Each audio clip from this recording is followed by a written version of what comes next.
Good morning, everyone. Welcome to our regular meeting of council for Tuesday, February the 25th. I'd like to call our meeting to order with our land acknowledgement. In the spirit of respect, reciprocity, and truth, we honor and acknowledge Mokitas and the traditional Treaty 7 territory and oral practices of the Blackfoot Confederacy, Siksika, Kainai, Piikani, Liko, Nakota Nations, Chiniki, Bearspaw, Goodstoney, and Tsuut'ina Nation. We acknowledge that this territory is home to the Optisa Métis government of the Métis Nation with Alberta District 4. And finally, we acknowledge all nations, Indigenous and non, who live, work, and play on this land and who honor and celebrate this territory. This sacred gathering place provides us with an opportunity to engage in and demonstrate leadership on reconciliation, and we are honored to have you join us on Treaty 7 territory. Sorry, just really quick, is it just loud in-house? Yeah. Something's wrong. It's echoing up here. It's echoing, yeah. Yeah, I just feel like the volume is turned way up in-house. Yeah, you can turn it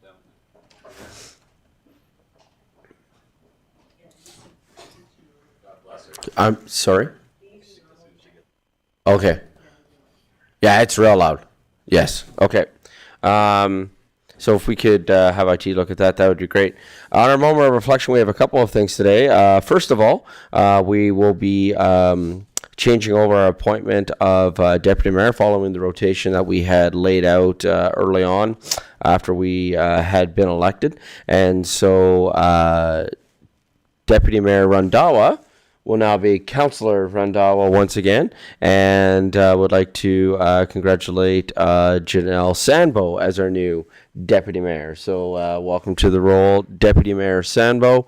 My goal will be to be less than 3 times calling Councillor Randhawa and Deputy Sandboe, less than 3 messing that up today. I figure that is that's a reasonable goal when we switch these during the times. But congratulations to Councillor Sandboe moving now to Deputy Mayor. Thank you. We're also celebrating Pink Shirt Day today, so we're going to have a little bit of a different structure for our council meeting. We are going to be heading over to Prairie Water School at approximately 11:45. So what we will be doing is at approximately 11:45, we're going to call for the lunch break, head over to the school, and then we're going to be participating with our peace officers and Synergy in an event over at the school for over their lunch hour. Then we will be taking our lunch and coming back. So the structure of the meeting will basically be we'll be taking a break from approximately 11:45 until 1:45. But within that time, we are going to be participating in an event at the elementary school as well as having the opportunity to grab lunch before we head back to council. For Pink Shirt Day is a powerful symbol of our commitment to creating a kind and inclusive community free from bullying and discrimination. It's a day where we stand together, united in our belief that everyone deserves to feel safe and respected. This year, we're thrilled to announce that Synergy, in collaboration with the Chestermere Peace Officers, will be partnering with Our Lady of Wisdom School to mark this important day. The peace officers have a wonderful history of connecting with youth in our schools and their previous visits, where they shared snacks, valuable community resources, have been incredibly positive, fostering a sense of connection and support. On February 25th, Synergy and the peace officers, along with members of City Council administration, will be participating in this event. We'll be distributing snacks and resources to students, demonstrating our collective commitment to kindness and inclusion.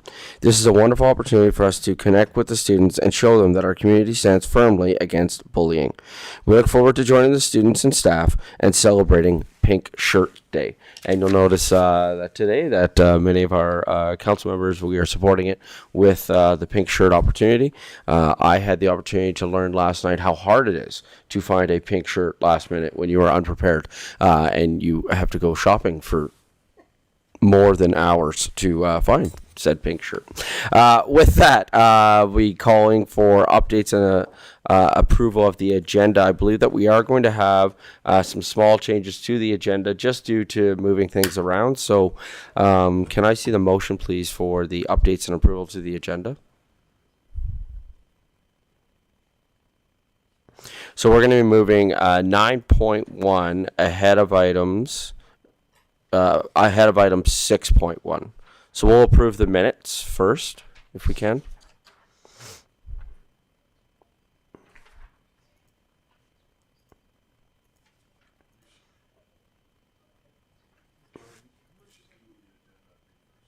I know, but I need him to change the motion.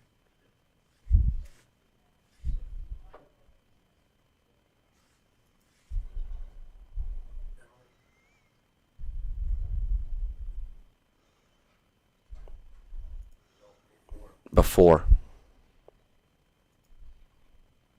There we go. Okay. With that, council, is there any other suggestions for any kind of updates to the agenda? Thank you. Council, just please be aware we are going to be a little fluid as one of the things, just for our public to know as well, one of the things that we're starting to do is with our public presentations or when we have people coming in to present at any point during council meetings, we're trying to schedule those at a certain time so that those, if we're having longer presentations, that those people aren't having to wait during other presentations. So it just means in other parts we're being flexible with our agenda, so you may see that happen today as well. Administration, do you see any other changes that need to be made to the agenda this morning? Great, thank you. Can I have a councillor make the following motion, please? Councillor Randhawa. Good morning, everyone.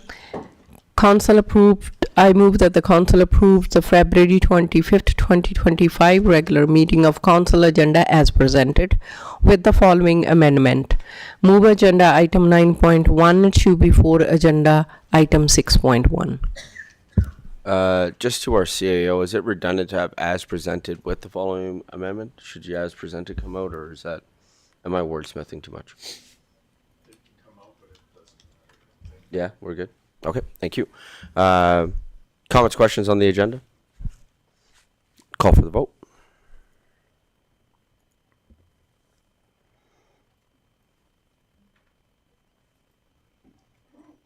And that's carried. Thank you. Looking to legislative services, have we had anybody indicate that they would like to comment on anything during public input today? Through the chair to the rest of council, we have not received anything at this time. Great. Thank you. Sia, do you have? Great. Thank you. So then moving on to approval of the minutes, we have the January 28th, 2025 regular minutes of council. Can I have a councillor make the following motion, please? Okay. Do we make the motion first, though? Yeah. Oh, no. Yeah, we make the we make the motion, then we make the amendment because you're making the comment during the motion. Or you think we should make the amendment first? What's the change you want to make? All I want to change is it's small one. Where it says interim chief administrative officer, it should say acting. It's a small. Okay. It's a small item, but it's. That's for Mike Fluker? That's for Mike Fluker? Yeah. Okay. It's on the first and the last page. Okay. So then we'll take out the as presented.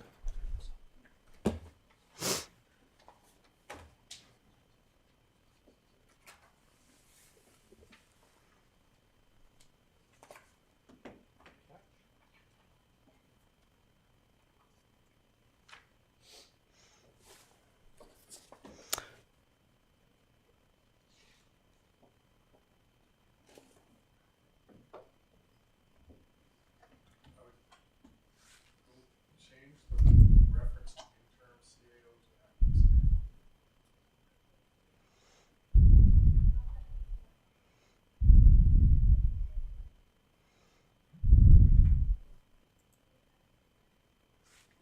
Good. Okay. Can I have a councillor make the following motion then, please? Councillor Grant. Thank you, Mayor Dean. I move that council approve the January 28th, 2025 regular meeting of council minutes as amended, changing the reference from interim to acting CAO. Any other comments, questions? Call for the vote.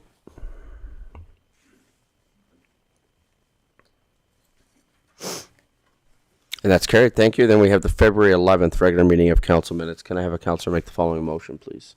Councillor Randhawa. Thank you, Your Worship. I move that the council approve the February 11, 2025 regular meeting of council minute as presented. Comments and questions about those minutes? Call for the vote.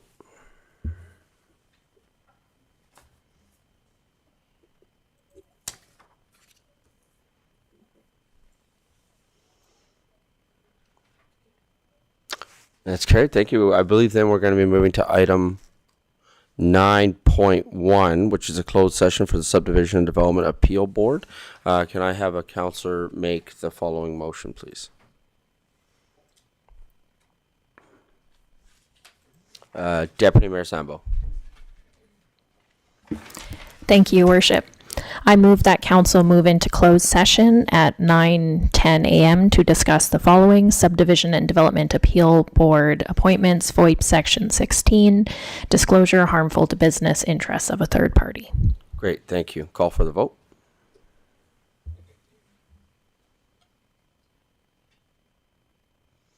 And that's carried. Thank you.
Good morning again, everybody. We're just coming back from our in-camera session. Can I have a counselor make the motion to come out of in-camera, please? Counselor Schindler. I move that council come out of closed session at 9:55 a.m. Call for the vote.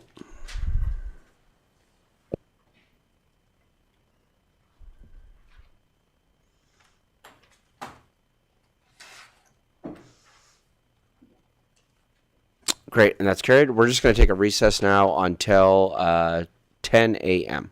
Thank you.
Good morning, everyone. We are just coming back from our break here, and we are just going to deal with one item from our closed session before we move on to our next item on the agenda here. However, before we move to that motion, I believe that Councillor Warzanowski is just going to be declaring a conflict of interest. Just a perceived conflict of interest, not a pecuniary conflict of interest, but a perceived conflict of interest, and will as a result be abstaining from the vote. Is that correct, Councillor Warzanowski? Yes, thank you, Mayor Dean. I will be abstaining and not voting on the next potential motion coming forward. Great, thank you. Also within that conversation, Councillor Warzanowski had left the room during the in-camera portion of the conversation. So Councillor Warzanowski did not participate in that part of the conversation, and is as such is also going to leave right now. So while we do the vote with regards to this matter.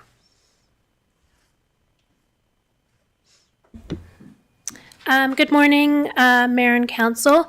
So following the closed session discussion on the Subdivision and Development Appeal Board member appointments, Council has come to a decision on who to appoint to the board with effective February 25th, 2025, with each member having different term end dates based off of the committee bylaw and the rotating schedule. Great, thank you. Can I have a councillor make the following motion, please? Councillor Randhawa. Thank you, Your Worship. I move that the council appoint the following individuals to the Subdivision and Development Appeal Board, effective February 25th, 2025. Joanne Lamna, with the terms ending December 31st, 2025. Anna Tranova, with the terms ending December 31st, 2025.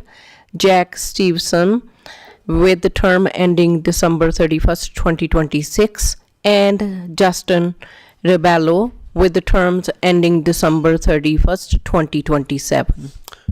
Great, thank you. Any comments or questions from council?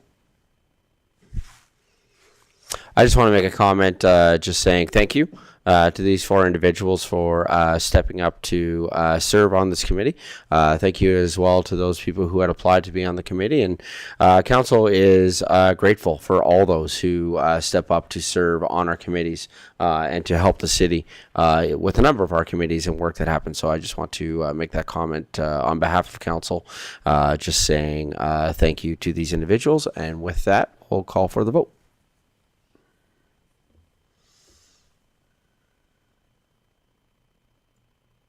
Great, and that's carried. Thank you.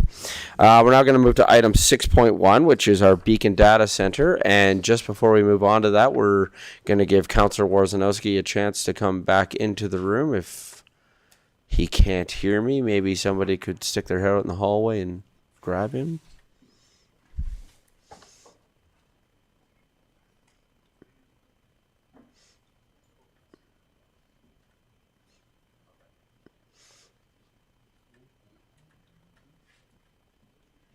Great, thank you. So with that, we're moving on to the Beacon Data Center.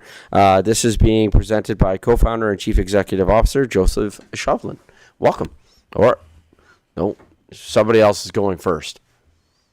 All right. I only go by what they give me on the paper here.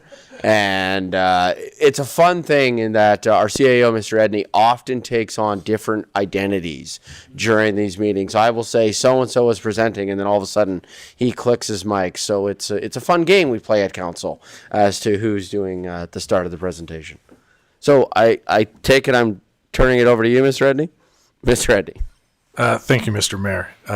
Through yourself to council. Yes. So like last meeting where I think I was 3 or 4 different people, I am not Mr. Shovlin at this point. So, but I just want to take one quick second kind of to briefly introduce this next presenter and what the topic's about. And then I'll turn it over to Nimish and the gentleman to present here. But as many of you are aware, we've been working on economic development in this city for a long time. It's been something that's been of really a high priority since I got here in my previous role, and has been a big focus of the team's effort since I've taken on this role. It's one of those unique roles in the city that not much happens until something happens. And I'm really happy to say today that something's happening. This is a big step, I think, for the city of Chestermere in that effort to diversify our tax base, to get some jobs into the community, and to bring something of significance into the area. So I want to say thank you to the gentleman from Beacon for continuing to persevere on this project and coming in here today to tell us about what they're going to be doing. We're going to be pretty active over the next few months, helping them work through the process. Be fully transparent. They'll be coming back to council. There'll be a number of applications, but they've been a pleasure to work with at this point. And I really just want to take a minute too to say thank you to Mr. Patel, our manager of economic development. Again, this has been something that's been in the go since even before I started here. So perseverance, working with the groups, helping sell why Chestermere is a great place to be. So again, thanks to Mr. Patel, and I'll turn it over to you to make some introductions. Hello, is this on? All right, good morning, Mayor Dean, and good morning to our new Deputy Mayor and to all the councillors. I'm Nimish Patel, Manager of Economic Development for the city here. I'll just do a little background before Beacon comes up and presents. I'm sure by now we've all heard about artificial intelligence, better commonly known as AI. It's something that's ubiquitous in that every day either we're in touch with it directly or indirectly. And if we're not in touch with it, or if we're in touch with it indirectly, we don't know if it's how much we're in touch with it or how much it's in touch with us. And so I think we can reasonably assume that over the next little while, near future, society in general is going to have some sort of a touch point on AI. And this is reflected in what's going on globally right now. There's a huge AI race going on. And by that, what I mean is that in the AI value chain, you've got groups all around the world that are trying to capture a piece of the pie. And an integral part of that value chain is a data center. Now, when it comes to Canada and Alberta in particular, there's a huge opportunity and a role to play here. And as a side note, many may not realize this, but in the AI space, some of the leading minds in the AI are people that are considered godfathers are Canadian. So Canada has a rich history in artificial intelligence. Now coming back to Alberta, our provincial leaders, Danielle Smith and Minister of Technology and Innovation, Nate Gublish, have made this industry a focused industry for economic development. They say that we've got all the tools to make data center a successful industry here. And they refer to those tools and that area as the Alberta advantage. And they go on further to say that Alberta has the potential to become the data center capital of North America. And initial numbers, in fact, just a couple of days ago, Nate Gublish put out some numbers. The initial numbers, they say it's about 100 billion plus economic impact over the next 5 years. So a huge opportunity for the province. Now, when it comes to Chestermere, a really good opportunity as well is we have a company here presenting today, Beacon Data Centers, and they intend to establish a data center here. So I'd like to welcome Joseph Shovlin, CEO and co-founder of Beacon. Also with Beacon, we have Bob Westcott. Bob is lead land and redesignation. And also we have Mr. Ed DePalzo, lead focus on power and interconnections. So with that, I'd like to get Joe up here. Yeah. So there you go. Just the click forward. Yeah. Thank you very much, Nimish, for that introduction and some really interesting points raised and a very good overview of where the industry is at and where it's going in future, and also on the potential within Alberta and Canada in general to be a leader and a linchpin in AI infrastructure and the development of AI technology.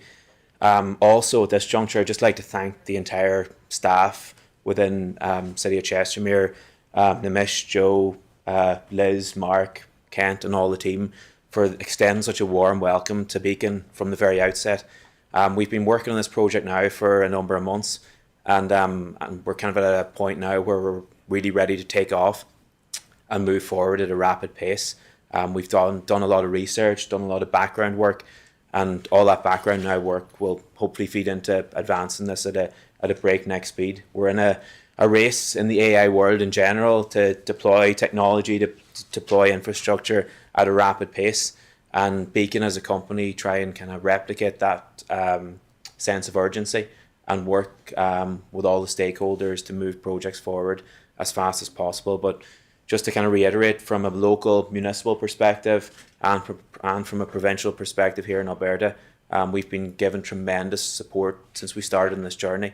And we look forward to delivering on the confidence and the support that we've received to date. So I'll take you through a number of slides here today just to give you an overview of the company, an overview of the project, kind of an overview of kind of the benefits of having such a project like an AI hub within the region. And I'm happy to field any questions then subsequent to that on any of the points raised or any other queries you might have. Sorry, I just need to do a process thing as a mayor because I just realized something. Because it's a public hearing, or sorry, because it's a public presentation, there's a 15-minute limit. Unless we make a motion to extend, we should make a motion to extend so it's not even there. Right? Yeah. So that it's not even, we don't even want to watch the clock. So we just need a motion. I just need a councillor to make a motion to extend the presentation beyond the 15-minute time limit, and then we just vote on it. And I think we can just do that as verbal motion with a, sorry about that. I just not a problem. No problem. We just want to make sure that we're following all the procedures properly. Sure. That's what I was rudely I was reminding myself. So, Councillor Woznowski, I believe I saw you raise your hand just to make such a motion. Thank you, Mayor Dean. I motion that we extend our normal time limit of public presentations beyond the 15-minute rule for Beacon data centers. That should be sufficient. Yes, Mr. Reddy. Great, thank you. Comments, questions? Call for the vote.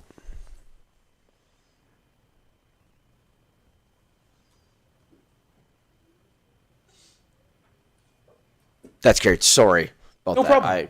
It was a perfect time for you to take a breath and pause there because I was like, I'm going to jump in and fix that. Good, thank you. Absolutely fine, no problem. Well, without further ado, I'll get into the presentation proper here on the City of Chestermere AI Hub.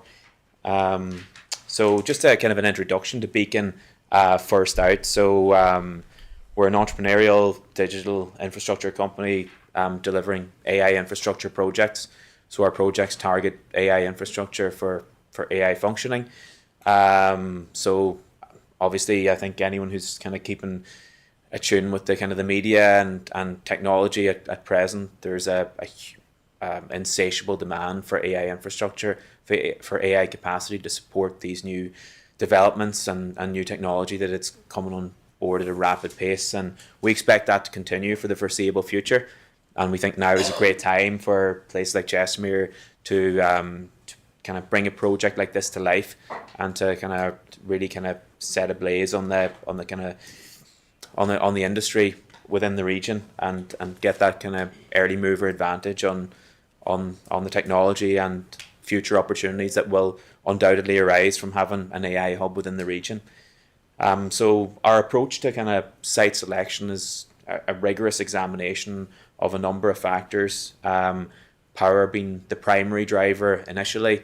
Then secondly, we undertake constraint analysis from an environmental perspective, from kind of all the other kind of elements in terms of transport infrastructure, local supply chain, scope of land available.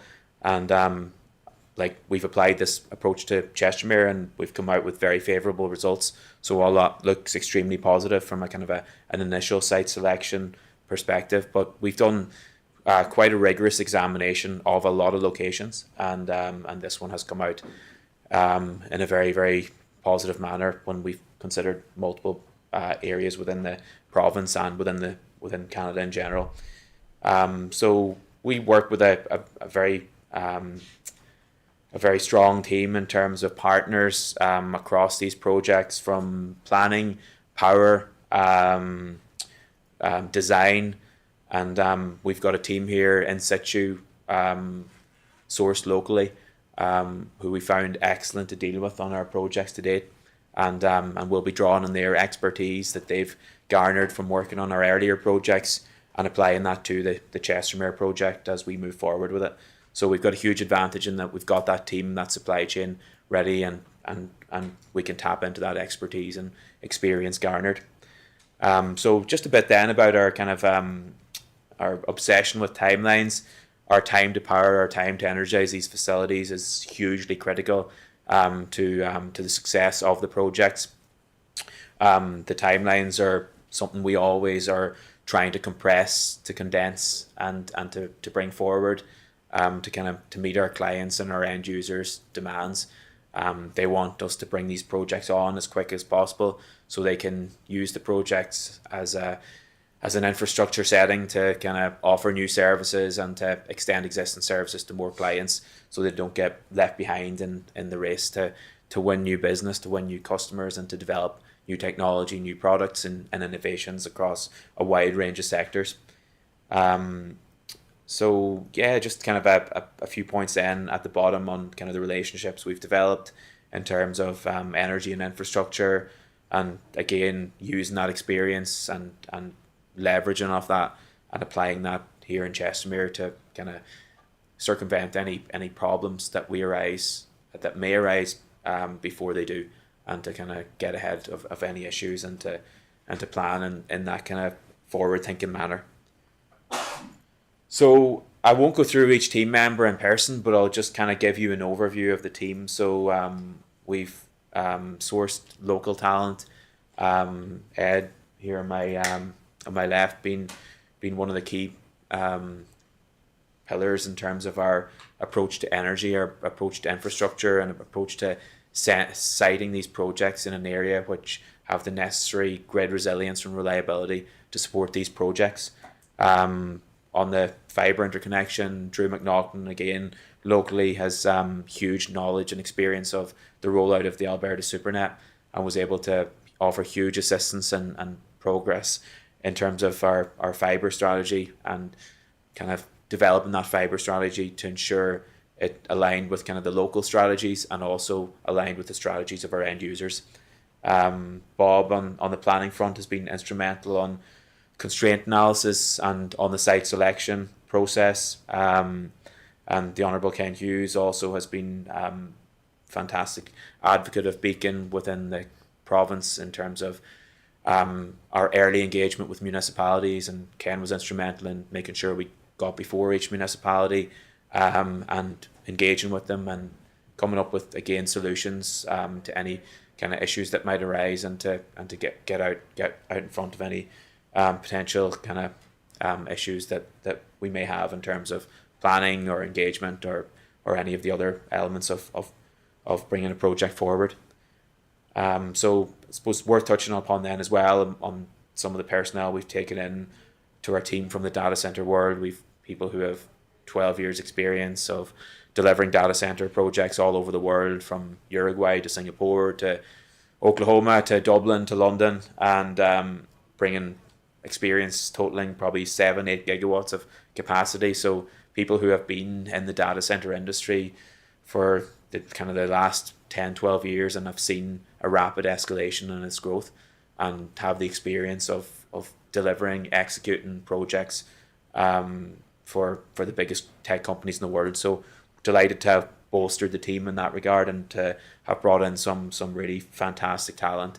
And we're still on our recruitment drive, both locally and and wider. So we're very keen to strengthen the team further in the weeks and months ahead, and to really build out that world-class platform that can deliver projects such as the City of Chestermere AI Hub. That's kind of follows on from the team and some of the operating partners and advisors. Again, huge experience in the area of digital infrastructure, managing assets, and energy research. And again, delighted to have built such a strong team to kind of deliver and to spearhead these projects. So just kind of moving on then on kind of the Chestermere advantages. Again, touching upon the research-driven approach we have to site selection on the energy side, on the servicing side, environmental side. and proximity to key infrastructure. All the research that we've undertaken suggests that Chestermere is a very suitable location for a project such as this, in terms of grid resilience, reliability, access to power, and site size. We feel we've a nice sized campus which can support future development subsequent to the first and kind of second stages of the project. And kind of delighted to have kind of that site in process now and progressing it forward on the permitting side. So I've kind of touched upon the kind of the power resilience and kind of the suitability of the site, and kind of just believe the city of Chestermere, given its location, we have access to a magnificent supply chain all around Greater Calgary and beyond that we can tap into in terms of construction, ongoing maintenance, whether that's HVAC, air conditioning, ventilation, the supply chains that's required to ensure the successful functioning of a project like this extends beyond the direct workforce. And we feel the location here allows us to harness a supply chain within a relatively short radius, which can service all our needs in terms of supply chain requirements. So just kind of a few headline numbers at a glance, the Chestermere AI Hub. So a 400 megawatt project, which is what we're planning here, would signify a 4 billion investment, 300 plus operational jobs split between supply chain jobs and direct employees.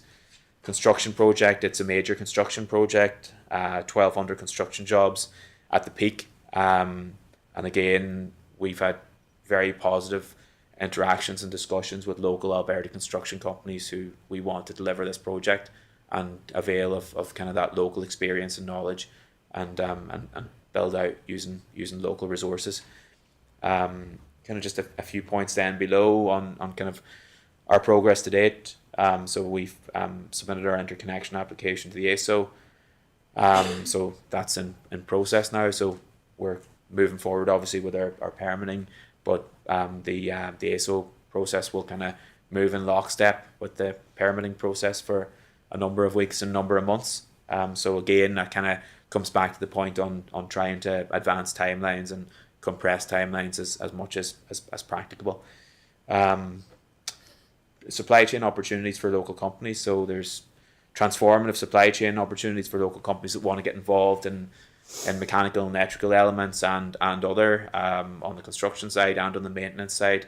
I've seen it firsthand how this is played out in Dublin, where there's 85 data centers and it's a huge industry now and has a huge supply chain built up. That supply chain now provides services all over Europe and moving into the American markets now.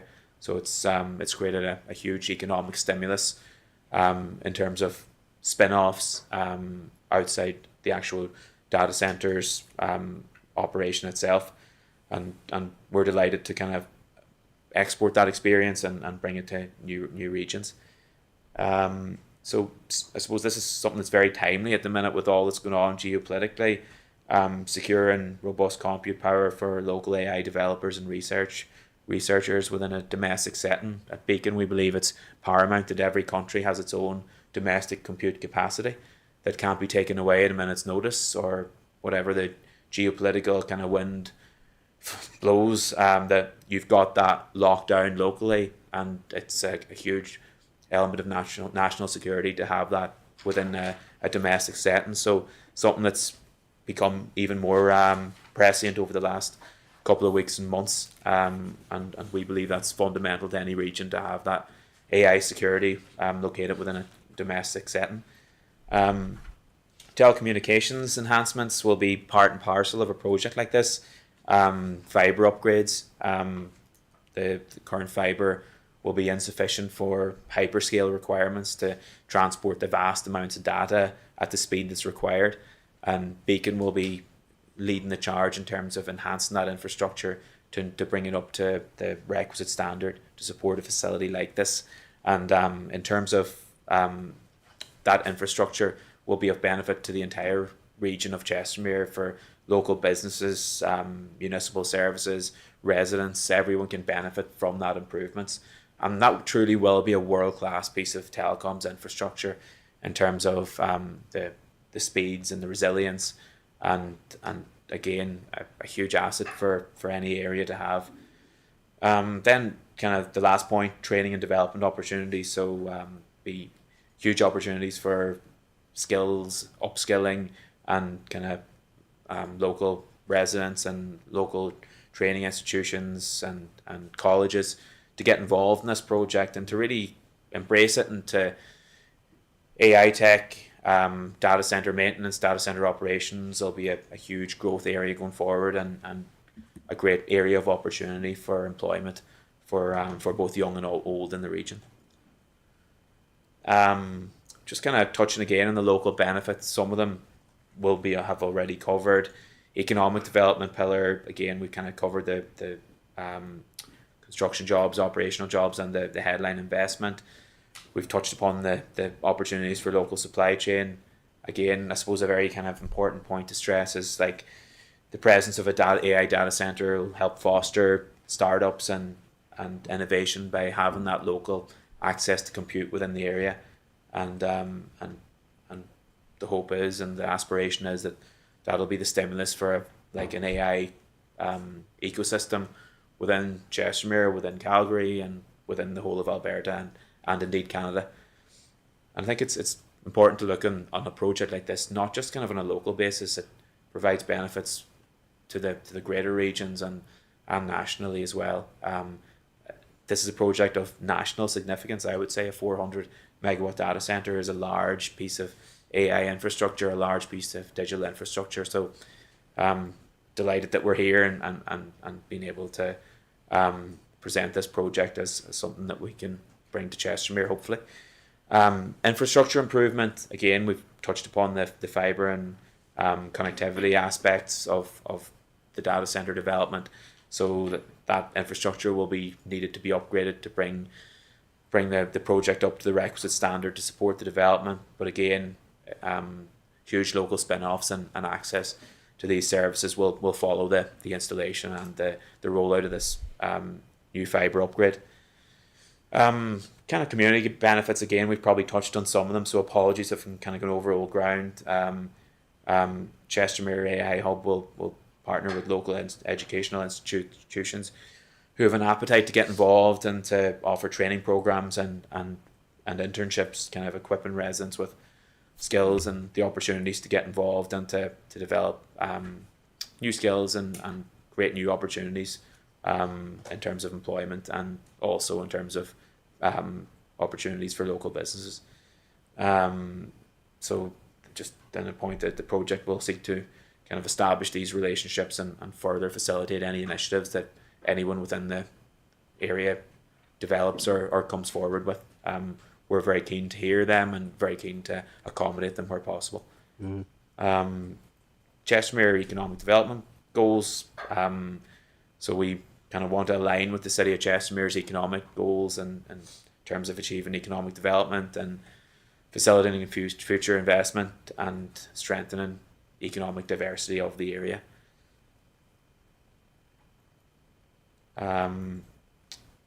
Again, City of Chestermere economic development goals, kind of going through a few pillars here. The proposal creates a high value technology proposition which can be value accretive to other local other businesses and local stakeholders. The location here in Chestermere leverages local strengths in terms of fibre connectivity, which albeit does need to be upgraded, but is still a good foundation to begin from. Transmission, which is clearly very strong in this region, and that's been borne out by the studies and research that we've done with all our stakeholders within power and infrastructure. Business retention and expansion provides existing businesses with a digital ecosystem which will enable them to take advantage of all of the emerging opportunities with AI and position themselves for future growth and really kind of set themselves apart from other organisations who don't embrace this in the same manner. Sector development and diversification. So this AI hub in Chestermere will be among one of a number that's planned in Alberta, and would position the province and the municipality here at the forefront of AI sector development. And again, kind of the kind of unique geography of this area in respect of proximity to transmission infrastructure positions Chestermere in a very strong position to avail of this opportunity. And then I suppose we've kind of touched upon this strengthening economic development capacity again, just the kind of the stimulus it gives to local businesses to take advantages of AI opportunities and to really embrace them as in how they go about their business day to day in terms of seeking efficiencies and productivity gains, and open up new markets hopefully as well. That kind of brings me kind of to a conclusion on the slide pack. I'd kind of like to thank everyone again and reiterate my thanks to especially the economic development team and Nimish and Joe, who have been so supportive and persistent with this project from the get-go, and also the entire planning team and senior management, who have offered us nothing but support and encouragement since we came forward and presented our project. And just on that note, I'd be delighted to answer any questions that you might have. Thank you. This is clearly an incredible opportunity for Chestermere. And I know that our team, our administration has been very excited to get to today where we're able to have this presentation come before council. So I think process-wise, we're going to open up opportunity here for council to ask questions. But just from a process standpoint, I think it's really important to make it clear that this is a developing project. And so there may be some times where our CAO may have to step in and kind of answer some questions, if you will, or guide council a little bit. So I'm going to turn it over to him before we open up for the questions. So, Mr. Edney.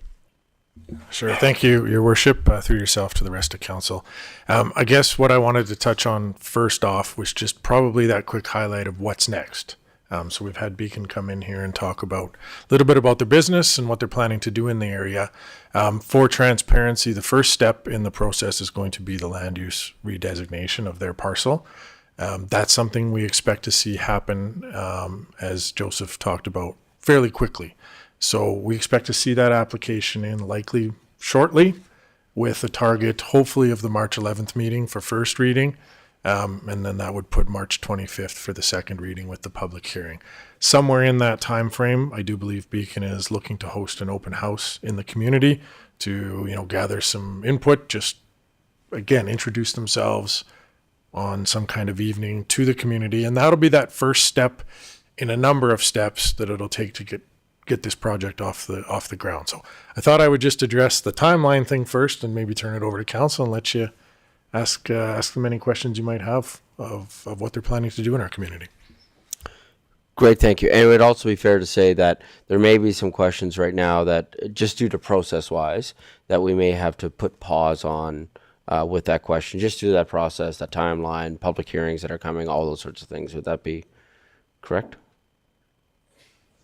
Yeah, that's correct. And I think we can kind of manage, again, right. Joseph, just if it's something that isn't quite comfortable in a public setting yet at this point, we can just defer that, or we can always go into an in-camera session at some right. point to kind of address those few items that maybe aren't quite at the right stage yet for public consumption. I know there's a lot of, we meet weekly. There's a lot of work in the background going on getting this thing moving. So yeah, absolutely. Great. Thank you. With that, open up opportunity here for any councillors if you have questions, comments. Councillor Schindler. Hi, how are you? Thanks for your presentations. Nice to see you. I just had some questions on your slides. You say 300 employees. How many of those employees would be local employees? Well, I suppose in terms of, we will seek to embed local supply chains within the project as far as practicable. I would imagine the majority of those will be locally based. Cool. Now, some specialist external services will be required clearly as well. But in time, hopefully those external services can be replicated here locally as well. That's kind of how it's played out in Ireland, whereas some services would have come from abroad, from the US, etc., but local companies would have kind of taken the mantle, taken the baton and and develop that experience and expertise themselves to deliver those services. So I think very much the emphasis and the preferred route is to have as many locally sourced employees as practicable for a project like this. Great, thank you. Councillor Schindler? And then just a follow-up, not necessarily a follow-up, but like, how long does it take to build a AI data center, or what you're looking for once you get all your permits? And Yeah, so that's a really good question. if you So get your some of the timelines are predicated on procurement of long lead items such as transformers, circuit breakers, etc., which can take up to 24 months. So this is, I suppose, comes back to the kind of point of kind of the speed to market. Kind of when we've got all our permits in place, we're then in a position to place those orders for those items and get the factory slot secured. So in 24 months we could be energizing the facility. But in terms of the construction timeline, the first phase would would represent 150 megawatts, and then second stage would then bring us up to the 400 megawatts. So that would be based on a kind of a 2 to 3 year process. It wouldn't be everything jumps out at once. It would be kind of a gradual ramp towards the 400 megawatts, more than likely over four to 5 years, as the project builds out. cool. I'll yield back. Thank you. Any other comments, questions from council? Councillor Rondawa. Thank you, Your Worship. Excuse me. Through you to the administration to Beacon. There's no question, it's just a comment.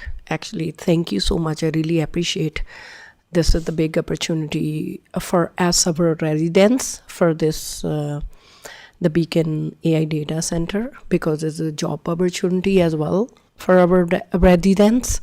And thank you to Namesh Joe and Liz and entire team to do this hard work behind the scene. Definitely, I know I have few questions, but I am not going to make at this moment. It's too early stage. I will pause at this moment, but down the road, definitely I will definitely ask in the future. Thank you. Thanks. Great, thank you. Mr. Edney. Sure. Thank you, Your Worship. To the presenter, I have a question. I already know the answer, but I like the answer, and I think council would be interested in knowing. So once you get up and running, like, who's using the data center? What are your companies that generally kind of come in? So I suppose like you'd be talking some of the largest tech companies in the world, without naming names. I think we probably all know who they are, that deliver like the kind of the most innovative tech services. In terms of AI, sector-wise, the AI would be, I suppose, like used across a wide range of services from education, healthcare, financial, energy. So AI is going to touch in every aspect of life, every aspect of business and personal, and these projects will be the drivers of that. So if you're going in and getting an X-ray, radiography, those will be largely driven by AI in the future. In the healthcare context, you'll have your online banking, creating your security checks via AI platforms to ensure that there's no fraudulent activity. So I think it's going to be like every aspect of our lives is going to be touched and impacted by and enabled by a facility such as this. Great, thank you. Councillor Grant. Thank you, Mayor Dean. Fantastic presentation. I know we're all just chomping at the bit to see this move forward, so that's fantastic. I don't really have too many questions based on the preliminary nature of the presentation, but I did have an overarching question with the looming economic situation, and I'm wondering if tariffs are any concern to your business plan or the construction of your project. Yeah, a great question again, and very timely. And the answer to that is no at the minute, but who knows how the landscape will change over the coming months. But at present, it doesn't present any immediate issues to progressing with the project. That's fantastic. Thank you. And again, I just wanted to say this is exciting for us, and Chestermere has been keenly focused on trying to improve our economic development situation, and we feel this is a fantastic starting point and possibly something that we can build on for generations. So thanks for coming. Thank you for your presentation. And I hope to see you around lots. Great. Thank you. Any other questions or comments from council? Deputy Mayor Sandboe. Thank you, Your Worship, and through you to administration and to our presenters. I echo the comments from the rest of the bench here and also wanted to thank you for considering doing a public input session. I think that sets this project off on a really good foot, and I think that will be well received by the community, so thank you for that. Anybody else? Okay. With that, is there anything else from the presenters before we close off? No, I think that's everything from us. Yeah, so I would certainly echo what's been said. We're very excited. And I want to say thank you for choosing Chestermere.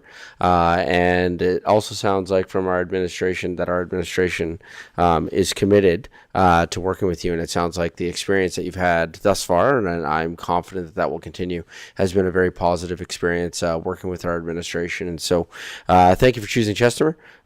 Thank you for coming our way, and to our administration from council. Just also want to say thank you for the work that you've been putting in to make this happen, and we look forward to how the role that council gets to play in the steps moving forward with this. With that, I believe we would have a motion to accept for information. Is that correct? Correct. Okay. Can I have a councillor make the following motion, please? Councillor Grant. Thank you, Mayor. I'll make this motion with pleasure. I motion that council accept the Beacon Data Center presentation for information. Great, thank you. Comments, questions? Call for the vote.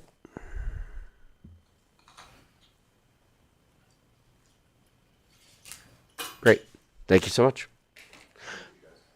With that, I'm just going to ask that we take a 10-minute break, and we will come back at 10:55. Thank you. Thank you.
Great, thank you. We're coming back from our break here, and just points of explanation with regards to those who are following along in our agenda.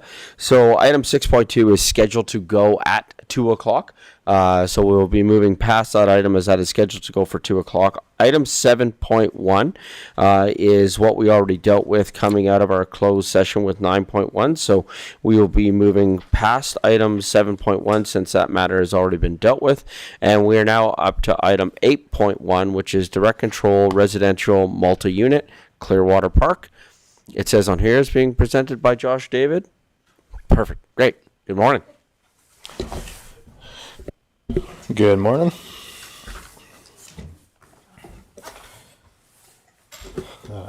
So morning everyone. My name is Josh David with Community Growth and Infrastructure.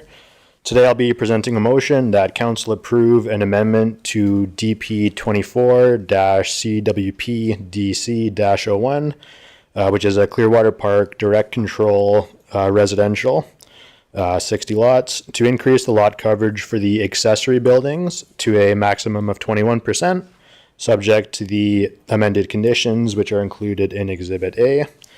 So DP 24-CWP-DC-01, Clearwater Park Direct Control Residential, is located in the community of Clearwater Park in the northeast area of the city, and early phases of development are currently underway in this area. As per section 3.2.3F in the land use bylaw, the development officer shall refer applications with a residential multi-unit R3 direct control district to council for a decision. The specific land uses of the directly adjacent properties are as follows. So to the north is residential planned lot, or R1 PRL, and residential planned lot front drive, which is R1 PFD. Construction is currently ongoing in lots surrounding the subject location. To the south, it is designated as direct control R3, and this site is undeveloped and is under a future subdivision phase. East of the site is designated as public service, and this site is currently undeveloped. And then finally to the west, it is designated as direct control R3 as well, and a multi-residential development is proposed for this site, but construction has not been commenced yet. For a bit of background about the site, so on May 28th, 2024, administration brought a comprehensive DP application to council for the subject lots. This application was reviewed and brought forward under the previous land use bylaw, 022-10. The application included a variance to increase the maximum lot coverage to 55% for all structures, where a max of 40 was permitted. This proposal was supported by administration and presented to council, with the inclusion of a maximum lot coverage of 15% for the accessory buildings under the conditions of approval. Council made a motion to approve the development permit subject to the conditions that were presented. And subsequent to the approval in December 2024, administration received proposals for the individual lots. These proposals met the total 55% lot coverage, but they exceeded the 15% lot coverage for the accessory buildings by 6%. The 15% maximum coverage for the accessory buildings was not specified by the applicant within the original development permit. And while administration supports the variance to exceed the 15% lot coverage for accessory buildings while maintaining the total 55% lot coverage, the variance must be granted by council as it is in a direct control district. So land use bylaw 02210 was rescinded and replaced last June by bylaw 020-24, which is what we currently use. And currently the lot coverage requirements for the district have increased to 55% for all buildings, with a max of 40% for the principal buildings and 15% for the accessory buildings. Given this, administration is now bringing back this development permit to council to request an amendment to the conditions of approval, which are included in Exhibit A, to increase the maximum lot coverage for accessory buildings from 15% to 21%. While still maintaining the overall 55% lot coverage. So the purpose of this application is to approve the requested variance of 6%, 21 up from 15, for the accessory buildings only. So please note, that the 55% maximum lot coverage will remain in place. Onto the impacts. So the purpose of the direct control multi-unit DCR3 district is to provide for multi-unit residential development along with semi-detached and a limited number of single detached dwellings to increase a variety of dwelling types within the community. This requested amendment to the conditions of approval still meets all the purposes of this district. Overall, the variance requested maintains the intent and the purpose of the Land Use Bylaw 020-24. I will add in, development usually approves variances up to 10%. So in this case, they're asking for a 6% variance. Approval may create the impression of setting a precedent. However, all variances in direct control indirect control requires a council approval. This ensures that each case is reviewed and assessed based on its own merits on a case-by-case basis. And finally, lot coverage regulations are in place to balance built and open spaces, thus preserving the aesthetic and environmental qualities. In some cases, it can also help manage stormwater runoff by preserving permeable surfaces and reducing the risk of flooding. With all of this in mind, the total lot coverage maximum of 55% is maintained, and increasing the lot coverage from 15 to 21% poses a minimal risk. Thank you very much. Are there any questions? Great, thank you. Opening up for a couple questions, we'll start with Councillor Ryan. Thank you, through your worship, and through Mr. Edney to Mr. David. Accessory buildings, can you explain what that is? So basically just a building that isn't the principal building. So the principal building would be like the house, and the accessory building would be a detached garage, for example. So if I understand this correctly, in the initial development permit, this was not mentioned, and now it's being added to it? In the initial development permit, we approved a 55% lot coverage for the principal building plus the accessory building combined.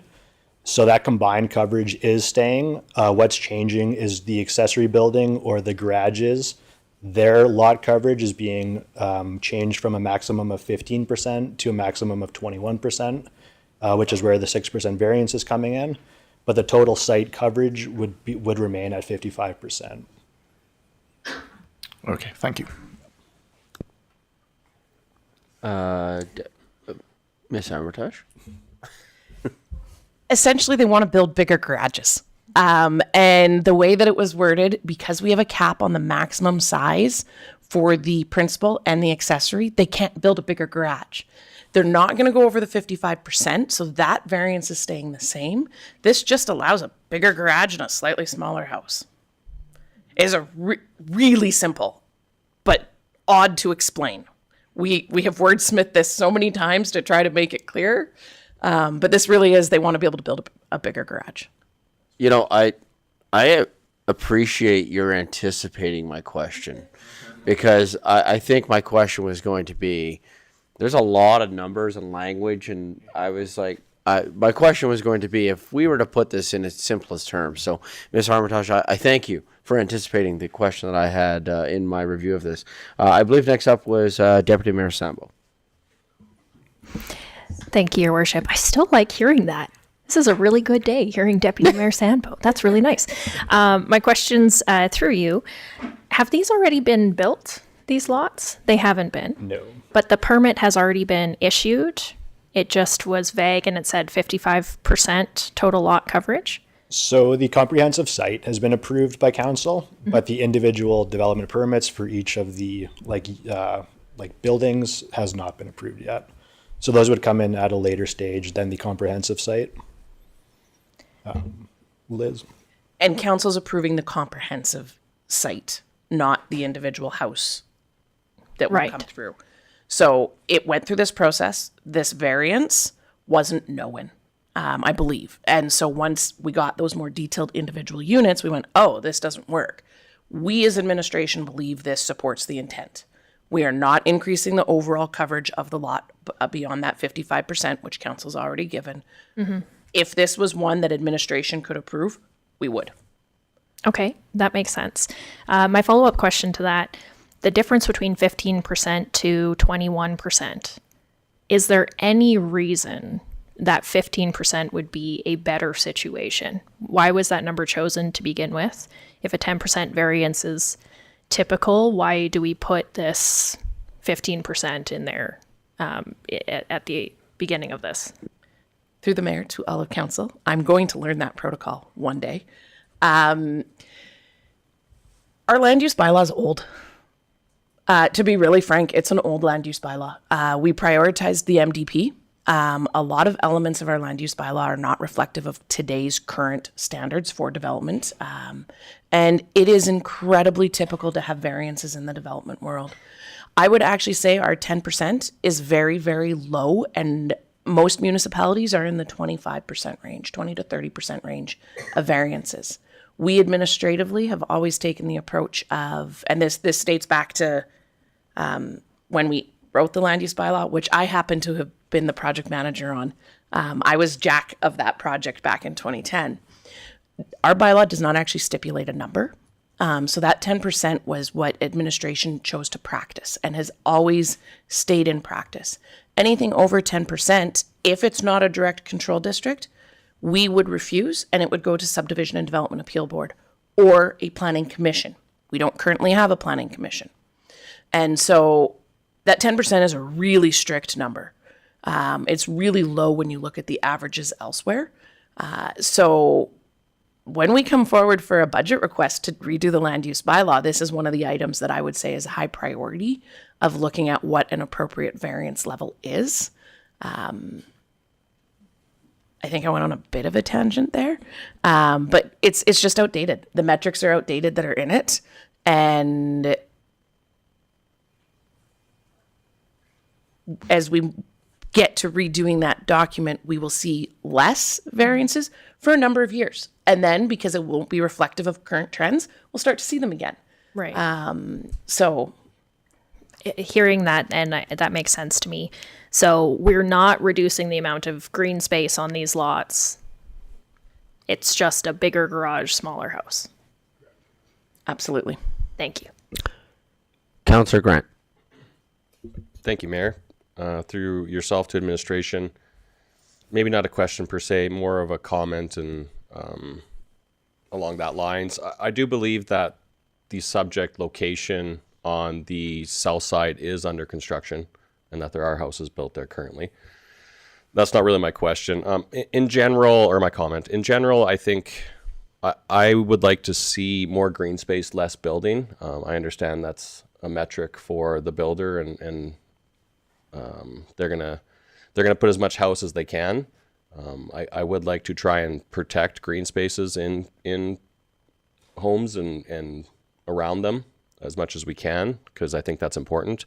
But conversely, if you've tried to park in a garage that's been built in the last 10 years, you cannot park a pickup truck in it. So a lot of people have trucks. Really, if you have anything bigger than a car or a small SUV, you're having trouble parking in the garage. So I think the good part of this it'll allow people to use their garages, and there will be less parking on the street.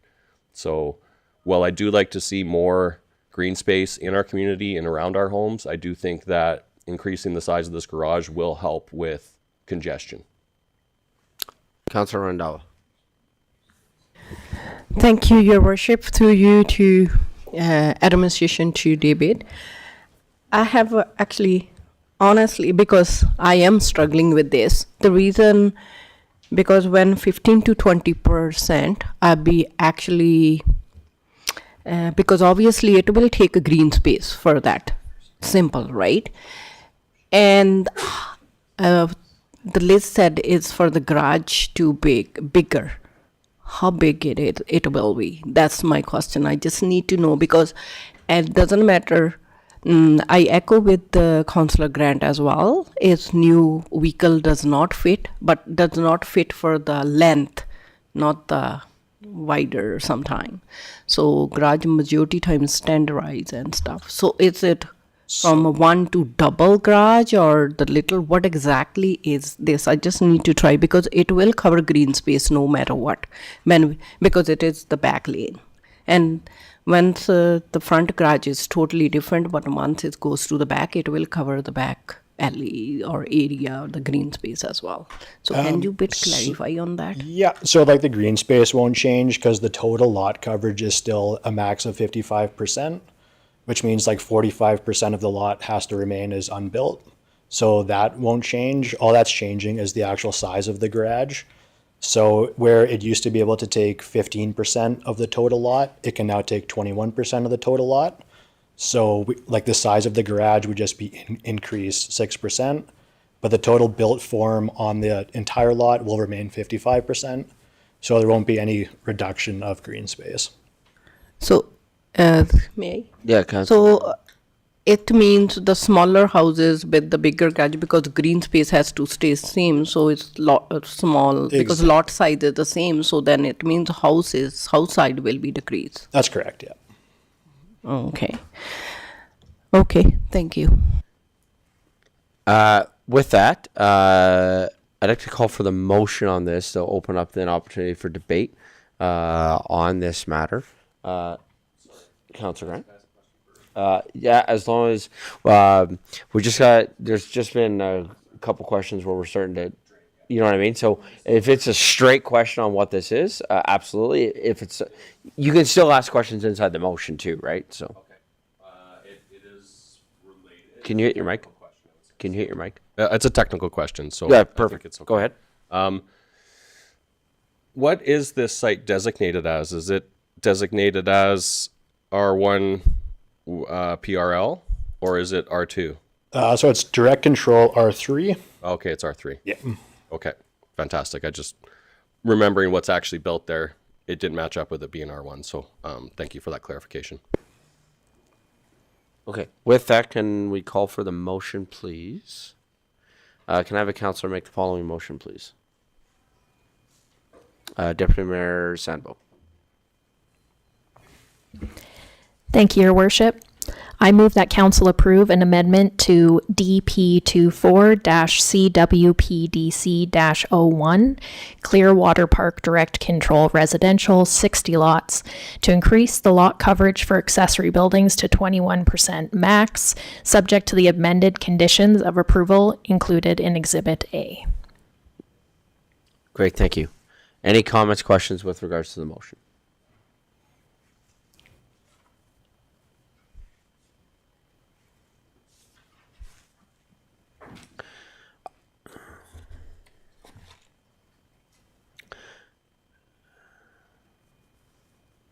So just to be clear then, because this is where the main questions surrounded, is that the amended conditions are exactly what we've been saying this entire time, is that the 55 is what doesn't change. It's just the amended conditions of going 15 to 21. That's reducing the house size, is the amended conditions. Would that be correct, Ms. Armitage?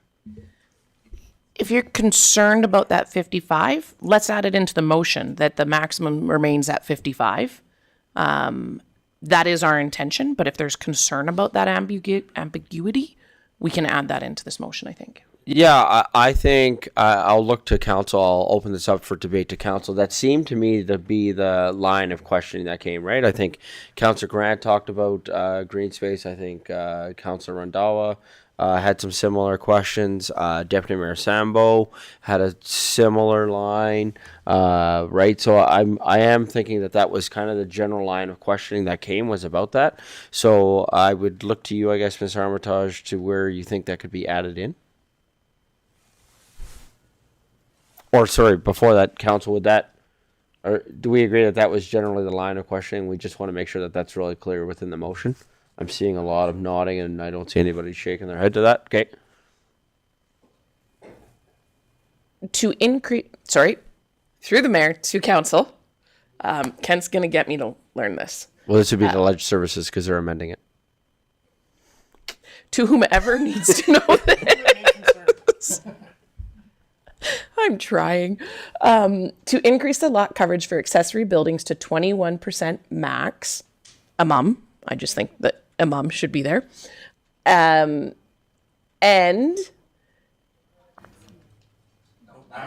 maximum. Sorry. With overall site coverage being a maximum of 55%. Maintain. Yes, maintain.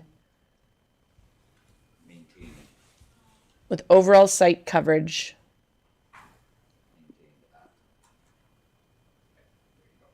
Maximum. I might need a comma in there somewhere, maybe. Okay. Council, are we happy with that wording then?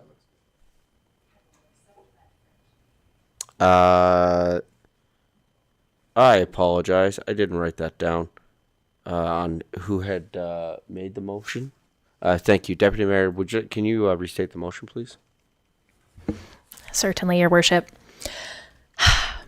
I move that Council approve an amendment to DP 24-CWPDC-01 Clearwater Park Direct Control Residential 60 lots to increase the lot coverage for accessory buildings to 21% maximum, with overall site coverage maintained at 55% and subject to the amended conditions of approval included in Exhibit A. Great, thank you. Any other comments, questions from council? Deputy Mayor Sandboe? Thank you, Your Worship. My comments are that I don't think this is material, and so I will be in favor of it. I do have a comment, though, that this process appears to be out of order, and this is at least the second time I can think of where the process for building and approvals has been a bit out of order.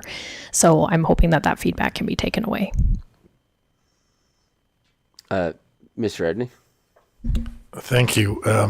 Through the mayor to Councillor Deputy Mayor Sandboe, can you clarify what you mean by out of order?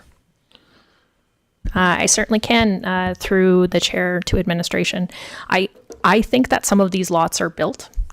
I think that they have begun that. So that would presuppose this motion that we're doing. I think it's low risk, but I think that has already happened. So through the chair to Deputy Mayor Sandboe, so in our processes, the garages are a separate application and a separate application than they are from the houses. So you're correct. Some of these houses are being built. If council were to now say, no, you can't increase the garage, they would just have to build the smaller garages that are already approved. So it's not really out of step. It's still in the same process where they have the right to build their house. They just don't have the right to build the garage yet. If that makes sense. Now, whether that is how we should do the process is a different story, I guess. Did I miss anything? Miss Armitage? I think that it's important to understand that they have the right to come in at any point and ask for these changes. So they may be starting and then hit a point where they go, oh, this doesn't work this way. We want to do something different. That's common. Mm-hmm. We as administration on a direct control district can't say no. We can work with them and say, we don't think this works, or we can say we think this does, but either way it has to come to council. But it is very common that minor amendments come through a development permit process. And so you'll see this again. And it is just the nature of, as they start to get further into their plans, they tend to refine things and they catch things. And that happens all the way through ASPs, down to outline plans, down to development permits. So it's a standard process.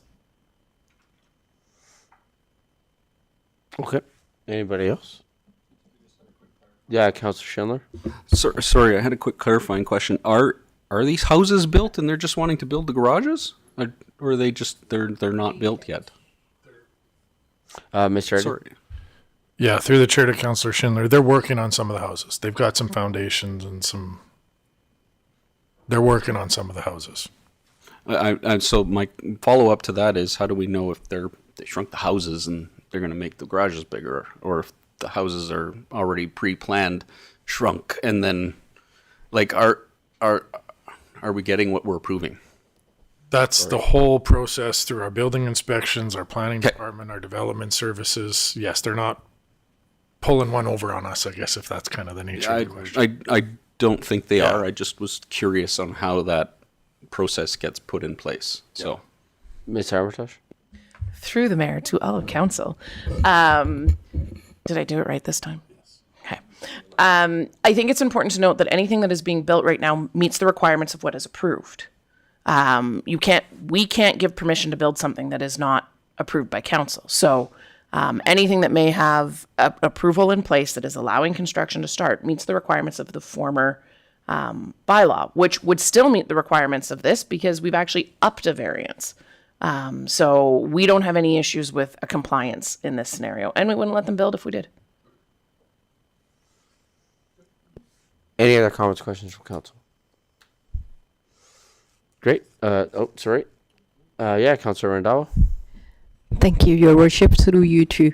So around this, the map is showing on it. Other houses are built or like around it already. It's there.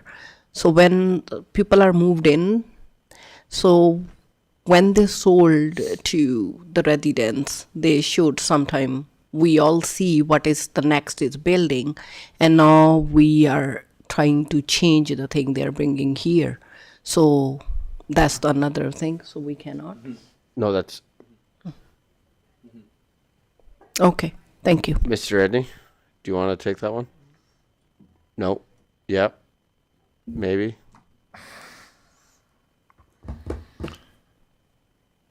Through the mayor to council, if this wasn't direct control, we would have approved this, and you wouldn't know about it. It'd just be on the go. People, anybody around that's already in the houses, there's a house and a garage. The garage is going to be a little bit slightly bigger, and the house is going to be a little bit smaller. It's not increased density. It's not loss of green space. It's not changes in parking. It really is, from my point of view anyways, practically a very small minor amendment. Yeah. And it's in the process. And as Ms. Armitage mentioned, this is something we see all the time in all of our other areas.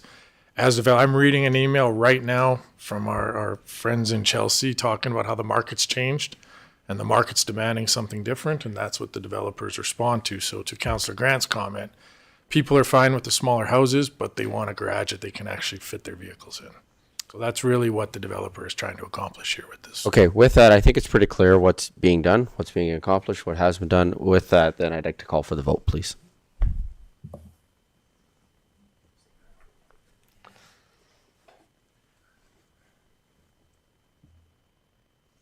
Great, and that's carried. Thank you. Yeah, we have time. Thank you. We'll move on to item 8.2, which is development permit direct control. This one is being presented by JP Leclerc. 11:45.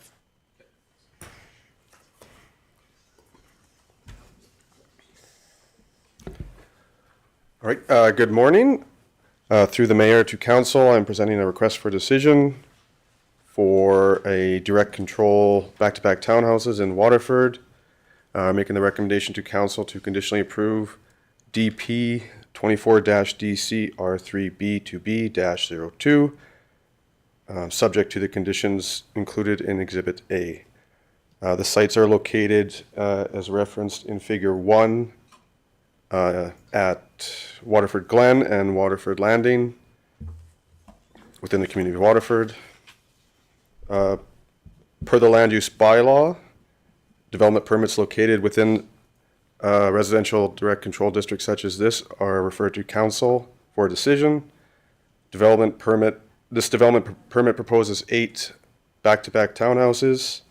The drawings can be seen in Exhibit B and C.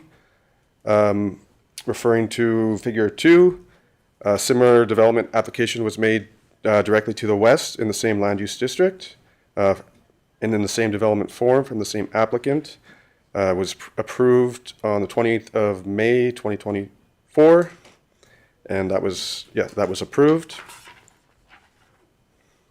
Adjacent land uses and development. The sites are located in an area that is currently partially developed. The surrounding land uses are shown in Figure 3.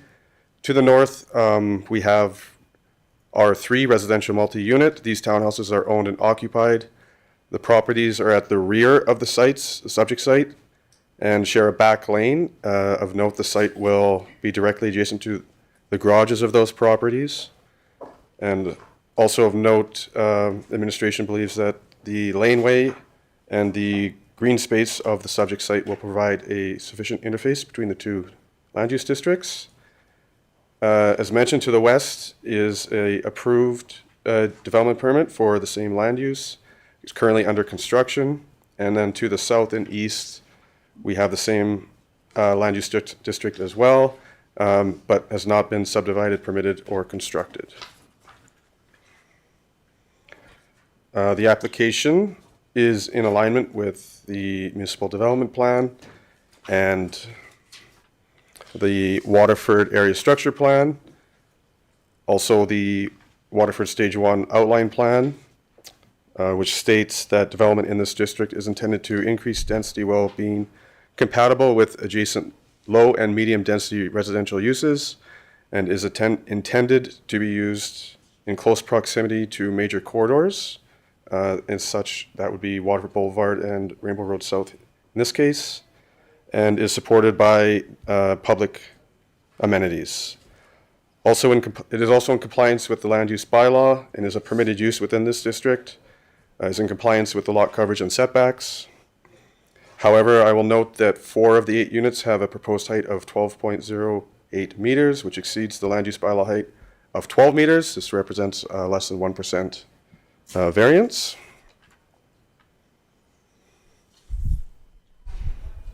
Oh, and the administration believes implications of approval will provide diverse housing options, accommodate broader demographic and family sizes, as well as fill a market demand. Risks, refusal could create uncertainty for developers as the sites are permitted use per the land use bylaw. Also, refusal could create inconsistencies or irregularities with the surrounding parcels as they have the same land use. And I'll just note that previous council decisions were made in May 28 of 2024 to approve a very similar development permit. And with that, I'll leave it for questions. Thank you. Great, thank you. Any comments, questions with regards to this project from, Ms. Armitage first? Through the mayor to all of council. This is consistent with other approvals that have been done before. If this was not a direct control district, administration would approve this. We would have to, with the exception of the 8 centimeter variance, which we would give. It's a 1% variance. It is not material in its point. It's 0.08. Yeah. 0.08. It's 8 centimeters. And so as administration, if this didn't need to come before council, we would approve this. It's consistent with another approval. The fact that there is an alleyway between and the interface also has a garage from the other properties, that is a very standard design. Administration has no concerns with this, to be abundantly clear. Great, thank you. Any other comments? Are there any comments, questions before we call for the motion? Okay, can I have the motion, please?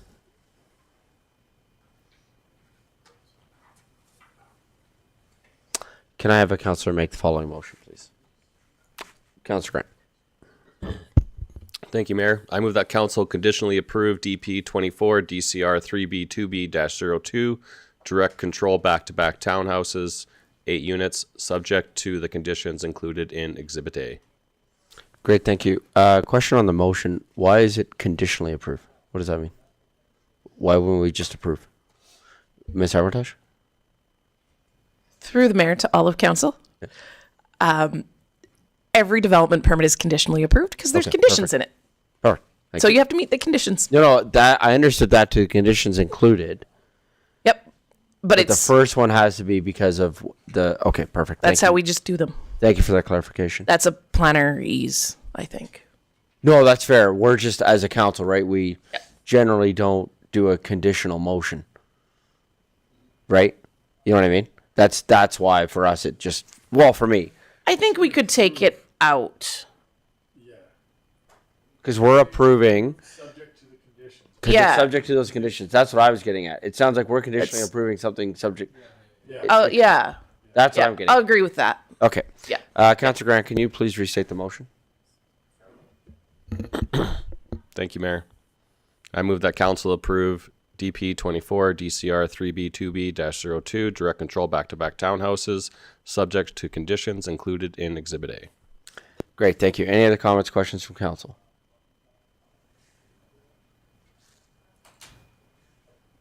Call for the vote.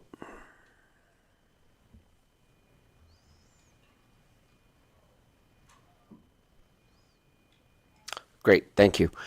So with that, we are now going to take a break. A small change in what I had said earlier. We are actually off to Our Lady of Wisdom School. And so we are going to be headed to that school. We're going to be there assisting with handing out some treats and things like that. And so we'll take a break and then we'll move from our work with the school into lunch. And so I anticipate that we will restart our meeting at 1:45 with the presentation then coming at 2 o'clock. So call for a break. Thanks, everybody.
Good afternoon, everyone. We are coming back from our lunch break here, and we are going to be moving on to item 6.2, which is our Olympus Chestermere Boxing Club presentation. This is being presented by Alex Alat and Patty Sproul. Just before I call them up for the presentation, Council would like to recommend that we do a motion that we did similar to the Beacon Data Center to allow our presenters. This is a topic that I think is going to garner a lot of conversation. I know that 15 minutes doesn't include question period, but I would like to take the time pressures off of our presenters on this one. So would I have a counselor that would be willing to make the motion to extend the time limit beyond the 15-minute break, please? Councillor Grant. Thank you, Mayor. I move that council extend the presentation time limit for agenda item 6.2 being the Olympus Chestermere Boxing Club beyond the 15-minute timeline. Great, thank you. Comments, questions? Call for the vote.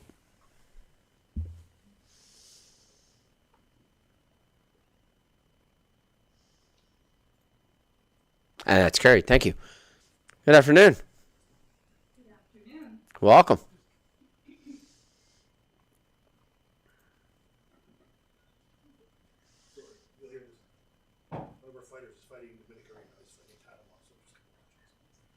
Are you watching a video while presenting? Is that? No, I'm not. It's just one of our local kids is competing in Dominica this week. I think it gets Like right now? right now at 2 o'clock, but they're just doing all their but we'll get into it. All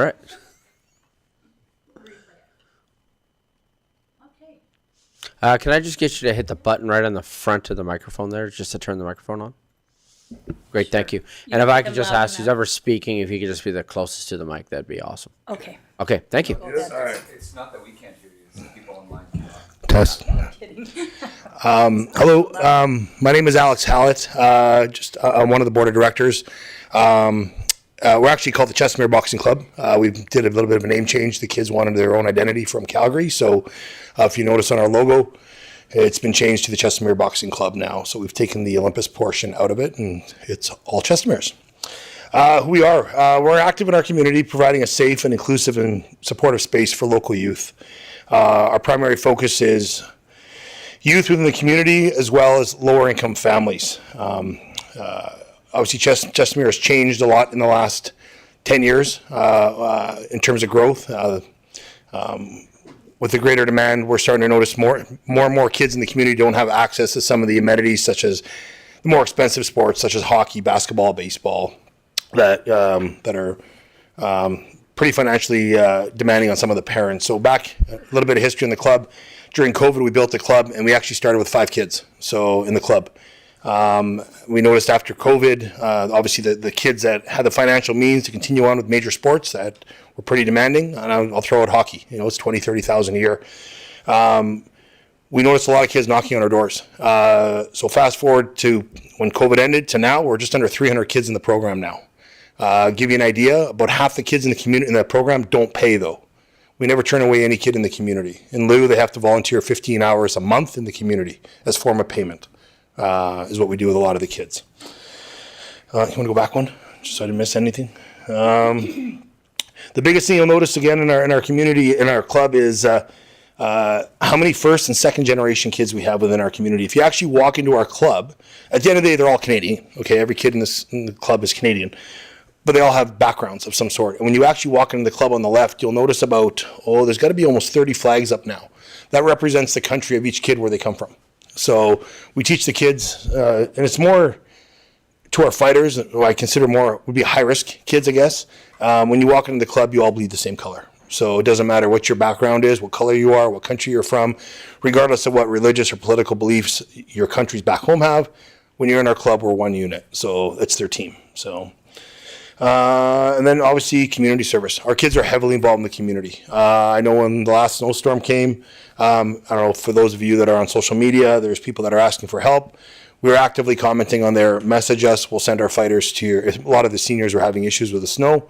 Message us. We'll send our fighters over to immediately help you. So we really get these kids involved in the community in many ways. Even talk about today quickly, our kids are actually at Prairie Waters School, presenting on bullying, and tomorrow they're at Sarah Thompson. So we have the kids involved working with Synergy to present on anti-bullying processes. I think we talked to 8 classes today. We also work with Chestermere Middle School and the Calgary Gang Suppression Unit and the RCMP on presenting on gang life as well. So we're pretty involved now within the schools, which is great. Our success, athletes and volunteer coaches are driven. So basically we're going to touch base on our coaches. We have 5 full-time coaches. They volunteer almost 30 hours a week each. One of them lives as far as Cochrane and drives in every day. One of them lives in Tuscany and drives in every day. One's from Calgary, and then 2 of us are from Chestermere. These coaches commit a lot of time. A lot of these kids don't have the financial means to go anywhere. So for example, we're going to Edmonton this weekend. These guys come out of their way. They'll drive the kids to Edmonton. We'll do medicals, we'll do weigh-ins, and then after that, we immediately take them to food to eat, and then do the fights and drive them home. So these kids have essentially, turned into essentially a big brother, big sister program. So this program wouldn't be possible without the countless volunteers, and that's just the 5 coaches. Obviously, we have our board as well that puts in countless hours. One of our fighters actually is Randy Polonese. We nicknamed him Junior. His name is Junior. He's named after his father. Qualified for the 2028 Olympic Games, and now they're talking about 2032 in Brisbane. Randy is actually currently in, he's the picture, the kid on the right. Randy's currently in Dominica. He is fighting Panama today. He fought Dominica yesterday. Randy's success wouldn't be possible without local citizens. We have currently sent him this year alone to, these are international tournaments, Denver, Sarnia, Victoria, Montreal, and now Dominica, and soon to be Colorado Springs again.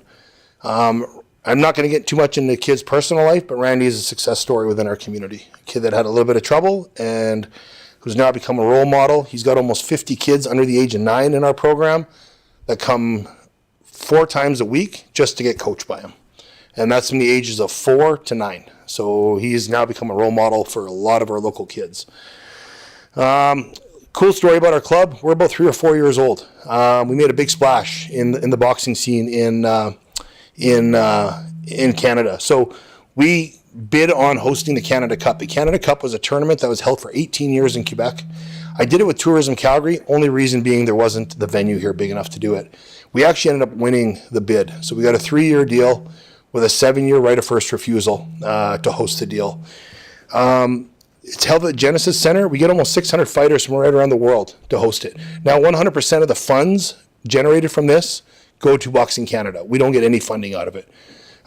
What I do have to do, though, is raise $250,000 to run the event, which is done. So I do that. I worked with Boxing Canada, or Tourism Calgary, the provincial government, and all that. So we raised the money to do it, but it really put the club on the map nationally. Like most not-for-profits, we're now in a bit of a challenge. And again, this isn't pointing at any specific organization. Everyone's got to survive in our community. There's a bit of how do you say this? Most of our not-for-profits are struggling, from our CRCA right to our food banks, to our women's crisis, and to us. And like anyone, our CRCA is in a cash crunch. And due to current market conditions, it looks like we're going to get a little bit of a rent increase. Now, we've just been informed today there's going to be a hold on that for now, just because they're reevaluating everything. But this is kind of what spurred this. We were in jeopardy of losing our space July 1st, and it really scared me. We had almost 300 kids in the community, and to kick these kids out of the club in July and August just didn't make sense. This is somewhere for these kids to go every day, and especially our summer months. Most of these kids come there as early as 10 a.m. and they stay till 9 p.m. In the school years, they're coming right after school, so about 3:30, 4 o'clock, right up until 9 o'clock at night. Without a permanent home for these kids, a lot of these kids would have went astray. We work closely with the parole board who sent us a lot of these kids that are now some of our fighters. Now again, I'm only talking about the high-risk youth. 98% of our kids in this club are kids that are not of high risk. So we have the small population. And the last thing we wanted to do is get these kids on the street with no guidance from any of their coaches. So next one. Our vision, if you all look at, I gave blueprints to everybody. Essentially right now we're sitting in about a 7,300 square foot space. And our vision is not only just for the club, but, you know, we work closely with a lot of the other clubs or the other non-for-profits in town. We work closely with the food bank because a lot of our members are clients there. We also work closely with the Women's Crisis Society because we have had to make calls to Morgan and them at 11, 12, 1 in the morning because we were in crisis and needed somewhere for someone to go. So our vision is not only to build a boxing club, but it's actually to also build a facility where we can create offices for some of the other non-for-profits. Call it a home. And we're thinking we could probably fit about 4 or 5 of us under the one roof. It's about a 7,000 to 7,500 square foot building. For those of you who know where Dr. Giggles is, that's the space we're talking about. So we're looking at building a slab on grade, call it garage. I'm just going to use it for a simpler sake, a pole shed in that area there. These aren't engineered drawings. This is just a rendering to give you all an idea as to what it would look like. It'd be obviously, we'll have youth programs in there. Obviously want to continue hosting national and international boxing events. And not only that, have a hub for all the other non-for-profits in town by creating, I was thinking on the west end of the building, offices there and a boardroom so we all have somewhere to call home.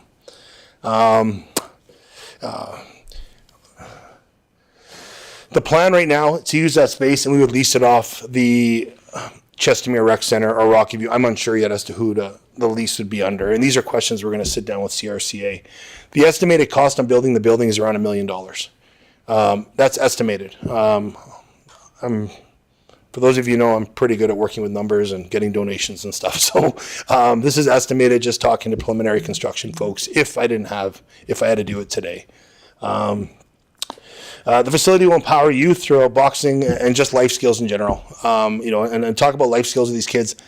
And when I talked about the Big Brother role, we are very active with them in terms of, you'll notice when these kids first came into the club, they had a chip on their shoulder or they had low confidence issues. The life skills they have now, when they walk into that club, they literally shake everyone's hand on the way in. At the end of the night, shake everyone's hand on the way out. These kids have walked out with so much confidence and just knowing how valuable they are within the community and within their peer groups.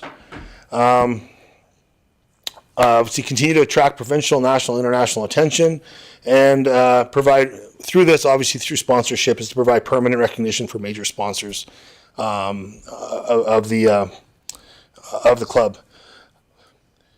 One of the ways we're going to achieve this, so I guess you can lay it out. I'm essentially looking, call it, for $1 million loan. Okay, I'm not asking for free money from the city. The way we're going to do this is through we're going to run this through the, here we go here. We'll go back. Did I miss a page? If you're going to the ask of the city. I might as well, yeah, I'll go to the ask. So we're going to go to the ask of the city. We're looking for essentially right around $1 million loan. I'm not asking for free money from the city. We're going to run this basically through the team that we have, through Patty and myself, and through some of our board members. Over the last 12 years, I think we've proven we can raise money within the community. We've raised about $13 million myself just for local non-for-profits and charities within Calgary and area. I want to run this through the Chestermere Regional Development Board. So myself and Isaac Ackle sit on that. It was created about 15 years ago. 15 years ago, for those of you that are aware of it, to build amenities for sporting. I'm very confident we can do this through Patty's grant writing skills and my contacts in oil and gas and business, and obviously some of our other board members, which I won't speak of. We have the ability to raise the funds. Now, the process for this was just presented to the CRCA this morning. I just got the drawings yesterday. The CRCA Construction Committee, which one of the members is here, will discuss it. If they like the idea, they're going to go to RBC. RBC then will have to approve the building, which I think we fall under all 3 criteria. We're not-for-profit, we're inclusive, and we're year-round sport. So, again, I'm not speaking on behalf of RBC, and we also work with a lot of RBC community members as well. So it's open to Chestermere and RBC. Should they approve it, I want to just start construction on it immediately. Obviously, with the help of the city and permitting and whatnot, this is something I know we can get built in a couple months. And if I know we have the ability with the city to help us up front, I can then begin the process of starting raising money, and hopefully I won't need anything from the city at all. I just need the backing to say, you know what, you have our backing, get the project going.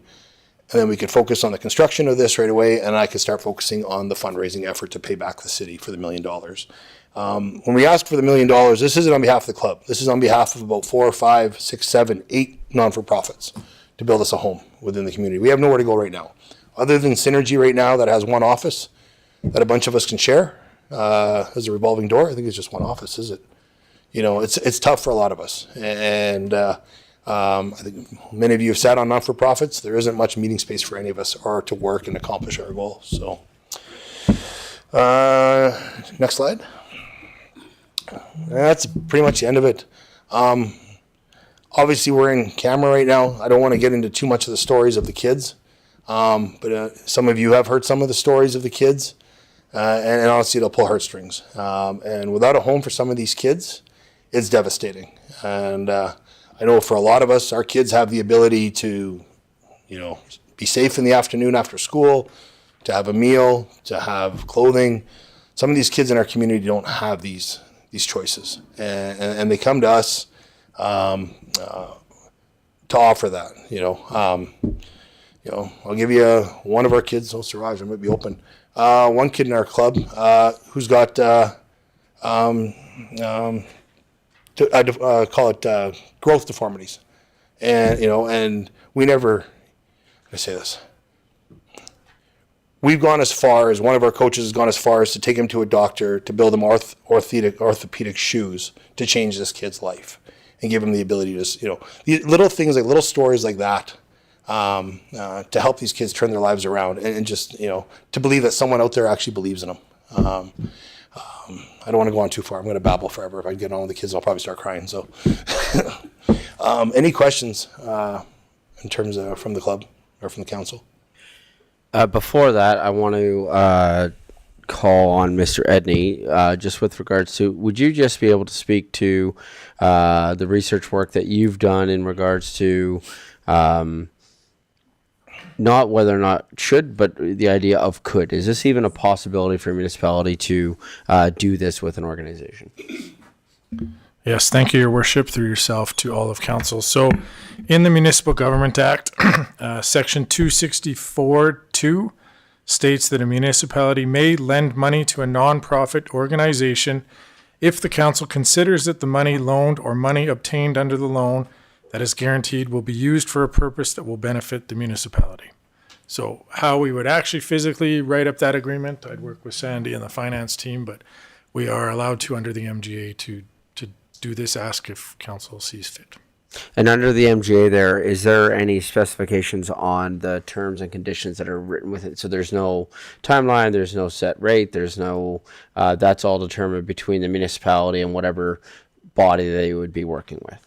That is correct. So the MGA says you can, and then however you want to do that is up to the municipality and the party that they're working with. Would that be as clear as?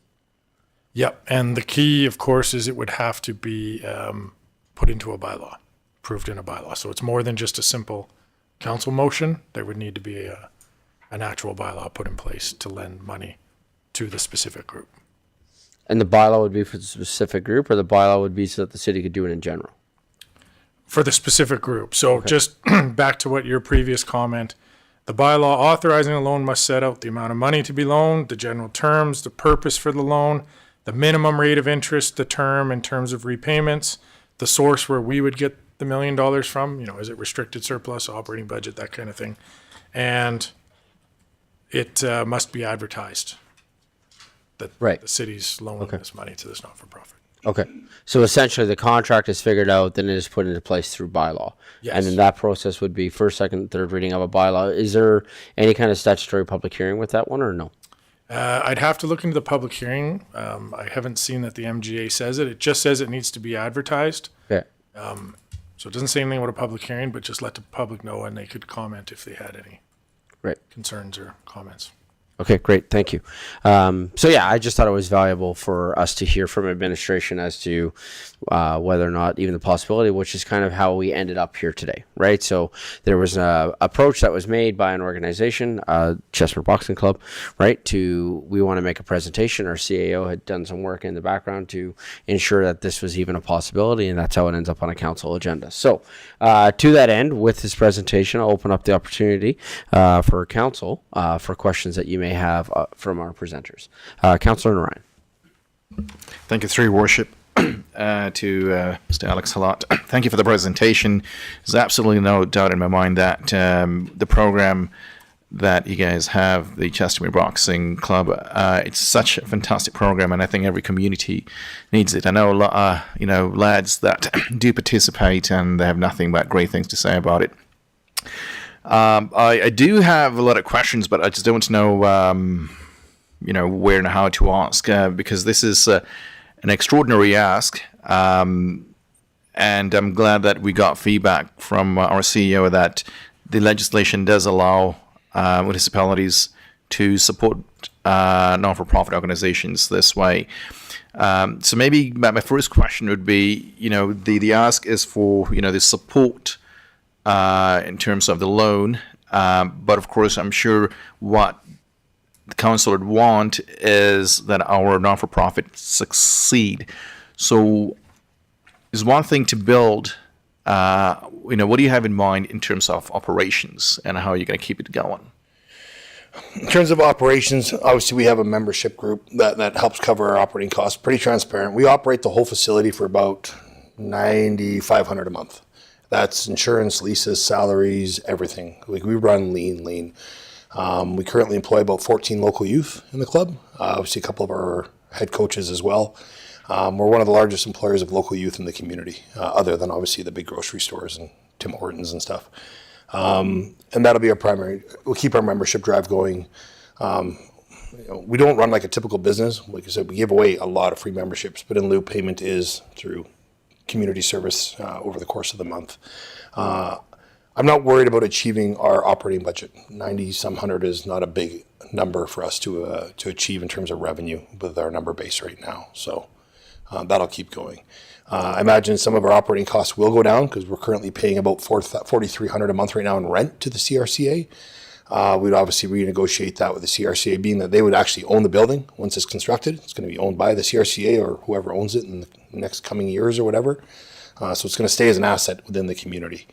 But we will offer to, they just sent us an email today to offer, $1,000 a month as lease on the land from them. In terms of power, we won't be drawing off them. There's a power pole there. We'll be running off our own power. Dr. Giggles actually ran power there already, so we'll be running off our own meter. The only thing we'll be pulling off of the rec center is just water. And it's not very much water. We just fill a water tank. So our operating costs should go down considerably. Until now, we have not applied for grants to cover our utilities because it's been a different situation. But when we're on our own utilities, we can apply to Rocky View County for a grant through them to pay at least a portion of our utilities. Synergy has done that for a number of years, so it's a proven possibility. Great, thank you. Councillor Ryan. Thank you for the response. And I just have one more question. I'm not a construction guy, so for this approximate $1 million, is this a prefabricated building? What exactly? So building slab on grade. Essentially, it's going to be a 4-inch thick pad that's 60 by 120. And then I'm just trying to simplify it, a garage package after that. So it's actually going to be built out of lumber. Not steel, and we ran this through engineering as well. So now I'm using that $1 million budget. Now I've already talked to trades within our community, i.e. Chestermere Heating and Cooling, for example. I talked to them, and they will do it at cost. I've talked to a concrete company. They will do it at cost. They're not there. So we're using $1 million as our budget. I'm pretty confident we'll come significantly under that. So we're going to recognize a lot of these contractors within our community that are going to help us build this, from our carpenters to our electrical to our plumbing folks. So even as far as the siding, believe it or not, ICO, which is the largest roofing company in Canada, one of them senior sales guys lives in town, right around the corner from me. So we're going to hit everybody up. So that is a number, as an estimate, but I plan on coming significantly under that number. So essentially, it's going to be a 120. If you all look at your drawings, it's about 120 long by 60 foot wide. Call it garage. It's going to be about 18 feet in height, so we can have a stand-up ring. So the ring will be a real ring versus the one we have right now that we built on the floor due to height restrictions. It's going to be built on about an 8 degree grade for water to run off as well. So it's not going to be a flat roof. It's going to be on about an 8-degree grade. I'm not an engineer, so you can't ask me engineering questions for those of you that are engineers. This was all from the engineering company and how they want to build it. So that $1 million includes new equipment. So instead of continuing to lease our equipment, we'll buy equipment if we have enough funding raised to be able to do that. I'm currently applying to the Co-op Community Spaces Fund for $150,000 for that purpose. Deputy Mayor Sandboe. Thank you, Your Worship, and through you. Thank you, folks, for the presentation. I've heard a lot about the Chesmere Boxing Club over the last several years, obviously, and you do really great work there. This drawing, can you describe a little bit more what you're thinking in terms of inviting other not-for-profits in? So we haven't drawn, this is just the outside, the exterior shell of it. So what we're picturing is on the west end, so that'd be the backside, I guess. We'd essentially look at, right now it's showing a garage door with one door. We're going to have to get creative, and we're looking at building 5 or 6 offices along the back end and maybe a meeting room for the other non-for-profits to give them their designated space.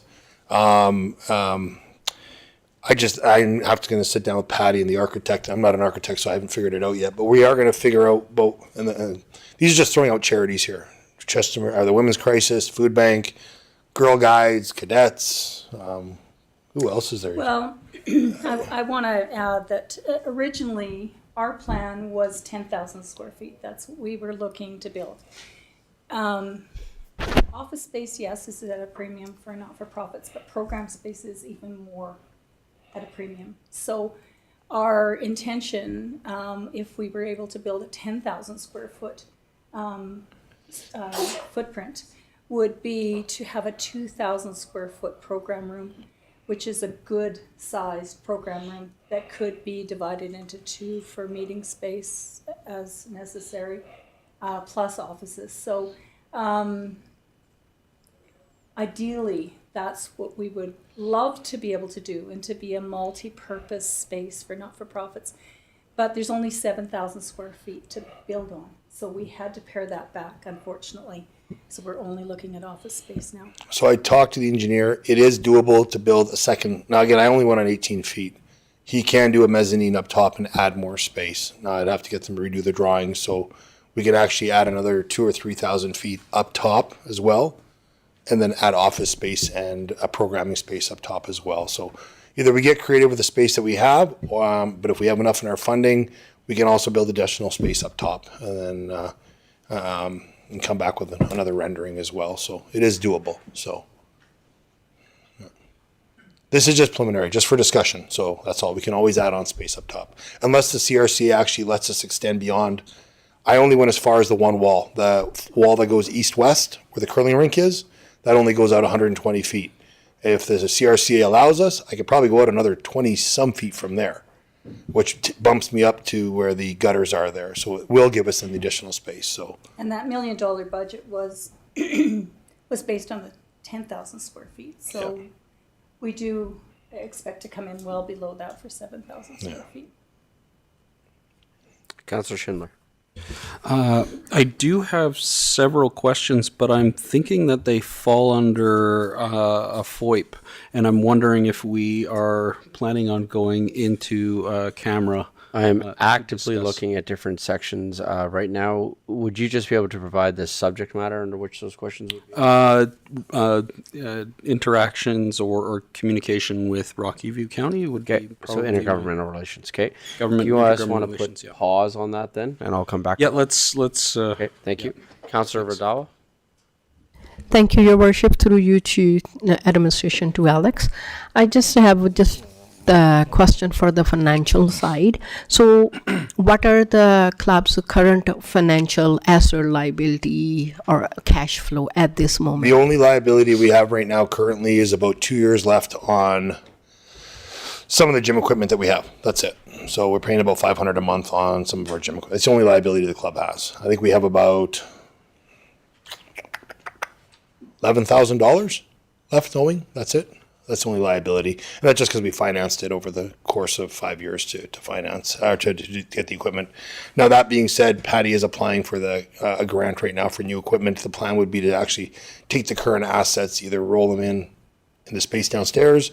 If we do get the full grant, obviously we wouldn't have the space to do all that. We would probably sell the current assets off and just roll it back into the non-for-profit society for operating. So, but not much, we have no other liabilities other than that right now. And again, like I mentioned, our operating costs right now are under $10,000 a month to operate it.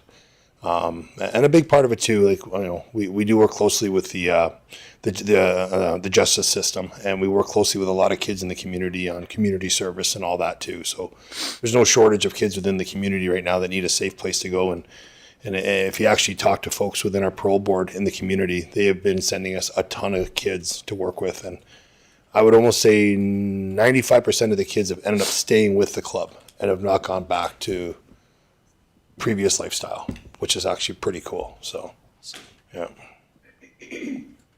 Councillor Janelle. Thank you. Just to follow up with this question, so what are the guarantees can provide to secure the loan, like to pay off?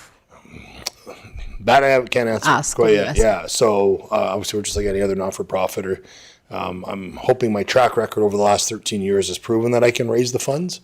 But in terms of guarantees, you know, obviously we have the gym, the assets of the gym, but you know, we're hoping to raise the funds prior to even receiving anything from the city is the goal. So we're actively, you know, between Patty and I are actively right now. Once we have the green light, we'll start seeking out funds. So, Councillor Warzanowski. Thank you, Mayor Dean. Further to Councillor Randall ask, I have a question through our chair to Mr. Edney. When you were referencing the MGA, I did hear the word guarantee. What is that in regards to on the guarantee that's written in the MGA? Yeah, thank you. Through the mayor to Councillor Warzanowski and the rest of council. So the guarantee is there's another option where if the boxing club was to go to a bank and say, hey, we want I'm just going to pick TD as a bank and say, hey, we're going to get $1 million loan from TD, the city can guarantee and essentially co-sign that loan. So this is more the direct loan directly from us versus that approach of co-signing. So the MGA offers both options. Good. Council, anyone else? Okay. With that, Josh, I just sent you an email. Can you pull that up as a motion, please? Could I just say something there too? Absolutely. One last thing. Just I think it's important to state this, that in the day and age where we're increasingly concerned about our youth and their ability to cope with anxiety and anger and their ability to put that in the right place.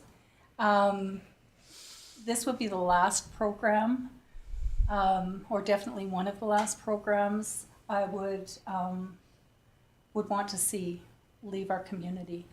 It is addressing all of those things in leaps and bounds in very positive ways, very proactive ways, and it's why I became involved with this program, because I could see that right from the beginning. It's not because I have a lack of things to do, it's because I think it's one of the major answers to the issues that we are facing in 2025. Thank you. Appreciate your time. So I have, so there's a motion that our legislative services are bringing up. So council, my thinking with this motion is this, that we would invite Alex and Patty to remain in. The reason I'm suggesting all three sections is that it gives us some latitude for the conversation, and here, and just briefly, if I may, give an explanation as to why. So disclosure harmful to intergovernmental relations. We all know that there is an intergovernmental piece with this in regards to ongoing conversations that we continue to have with Rocky View County and the city of Chestermere. And those conversations also, though, we know that there are conversations that are going to be happening. Intergovernmental relations also include things like a board. So conversations that we are currently having with CRCA would also fall under Section 21. So it would give council any opportunity that you want to ask with regards to some of those relationships that are happening between Olympus and Rocky View County. Advice from officials will give our CAO some latitude to be able to give some advice, but also advice within ourselves from information that we know because we are also officials.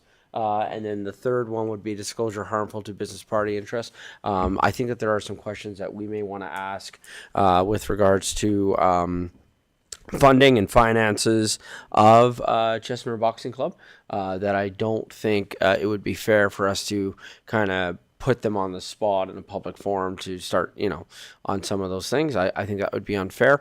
And what I would ask as an ask to legislative services and to our CAO is, as we're having those conversations, if you can just make note of some of the things that we should then bring back to public during that conversation, then I think that that would be good. So if it's agreeable to council with this, I would like a councillor to make this motion, please.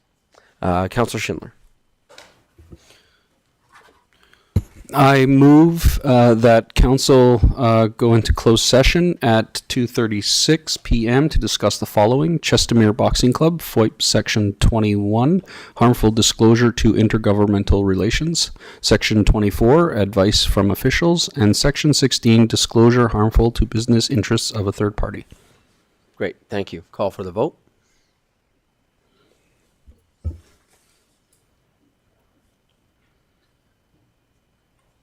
And that's carried. Thank you. Just got to close doors.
Good afternoon, everyone. We're just coming back from our closed session with regards to this particular topic. Can I have a councillor make a following motion, please? Councillor Randawa. Thank you, Your Worship. I move that the council come out of closed session at 3:16 p.m. Call for the vote.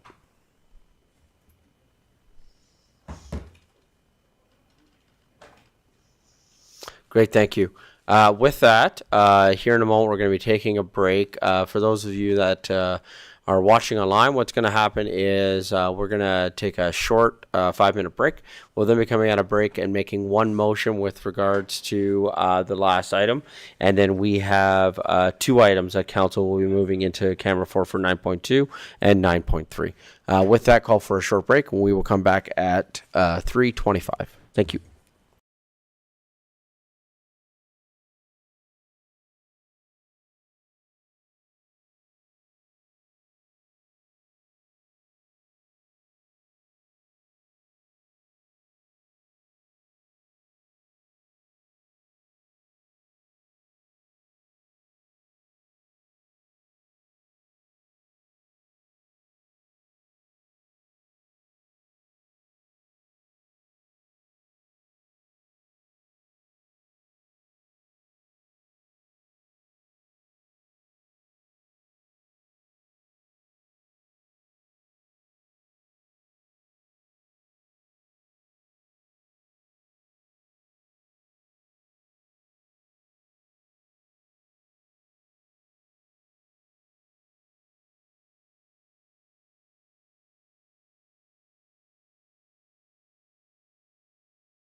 Good afternoon, everyone. Coming out of our break, I believe we have one motion just to finish up item 6.2.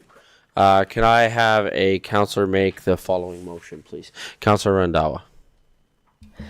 Thank you, Your Worship. I move that the council accept the Olympus Chester Mere Boxing Club presentation for information. Great, thank you. Comments, questions? Call for the vote.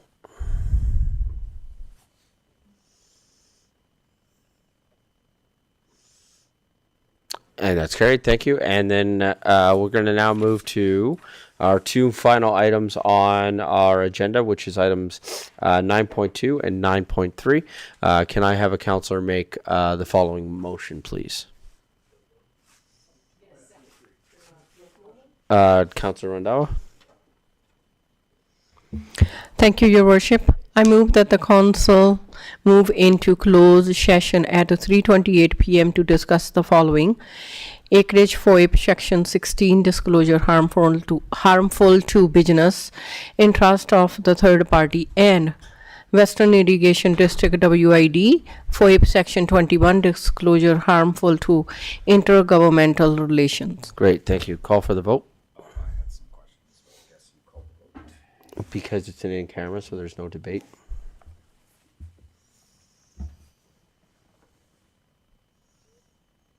Great, thank you. There's no debate when someone asks for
Thank you. Just coming out of our conversation here from in camera, can I have a counselor make a motion to come out of in camera, please? Deputy Mayor Sandboe. Thank you. I move that council come out of closed session at 5:27 p.m. Great, thank you. Call for the vote.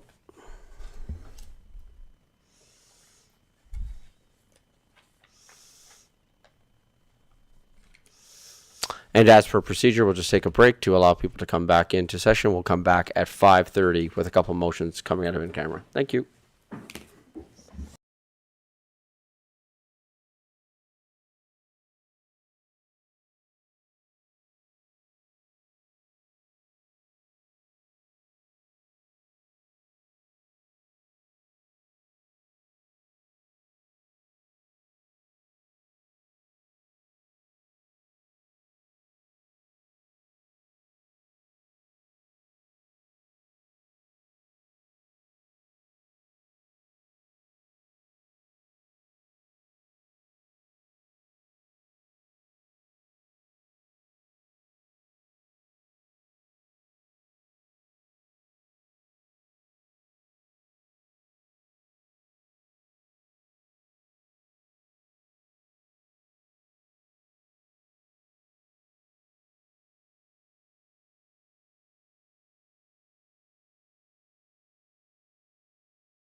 Thank you. With that, I believe we just have a couple of motions coming out of our in-camera session. If I could have a counselor make the first motion, please.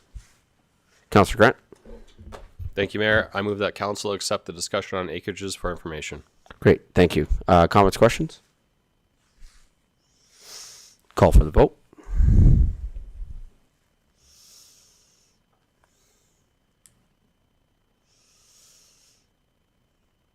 And that's carried. And then the last motion, please. Can I have a counselor make the following motion, please? Counselor Grant. I move that council authorize the mayor to send a letter of support to the government of Alberta supporting the Western Irrigation District. Great. Thank you. Comments, questions? Call for the vote.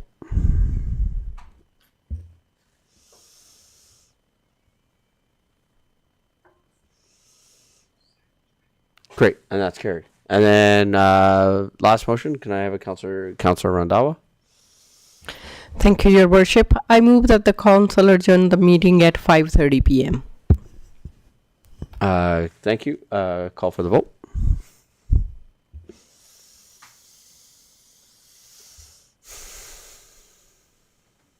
Great. Thanks, everybody. Well, enjoy.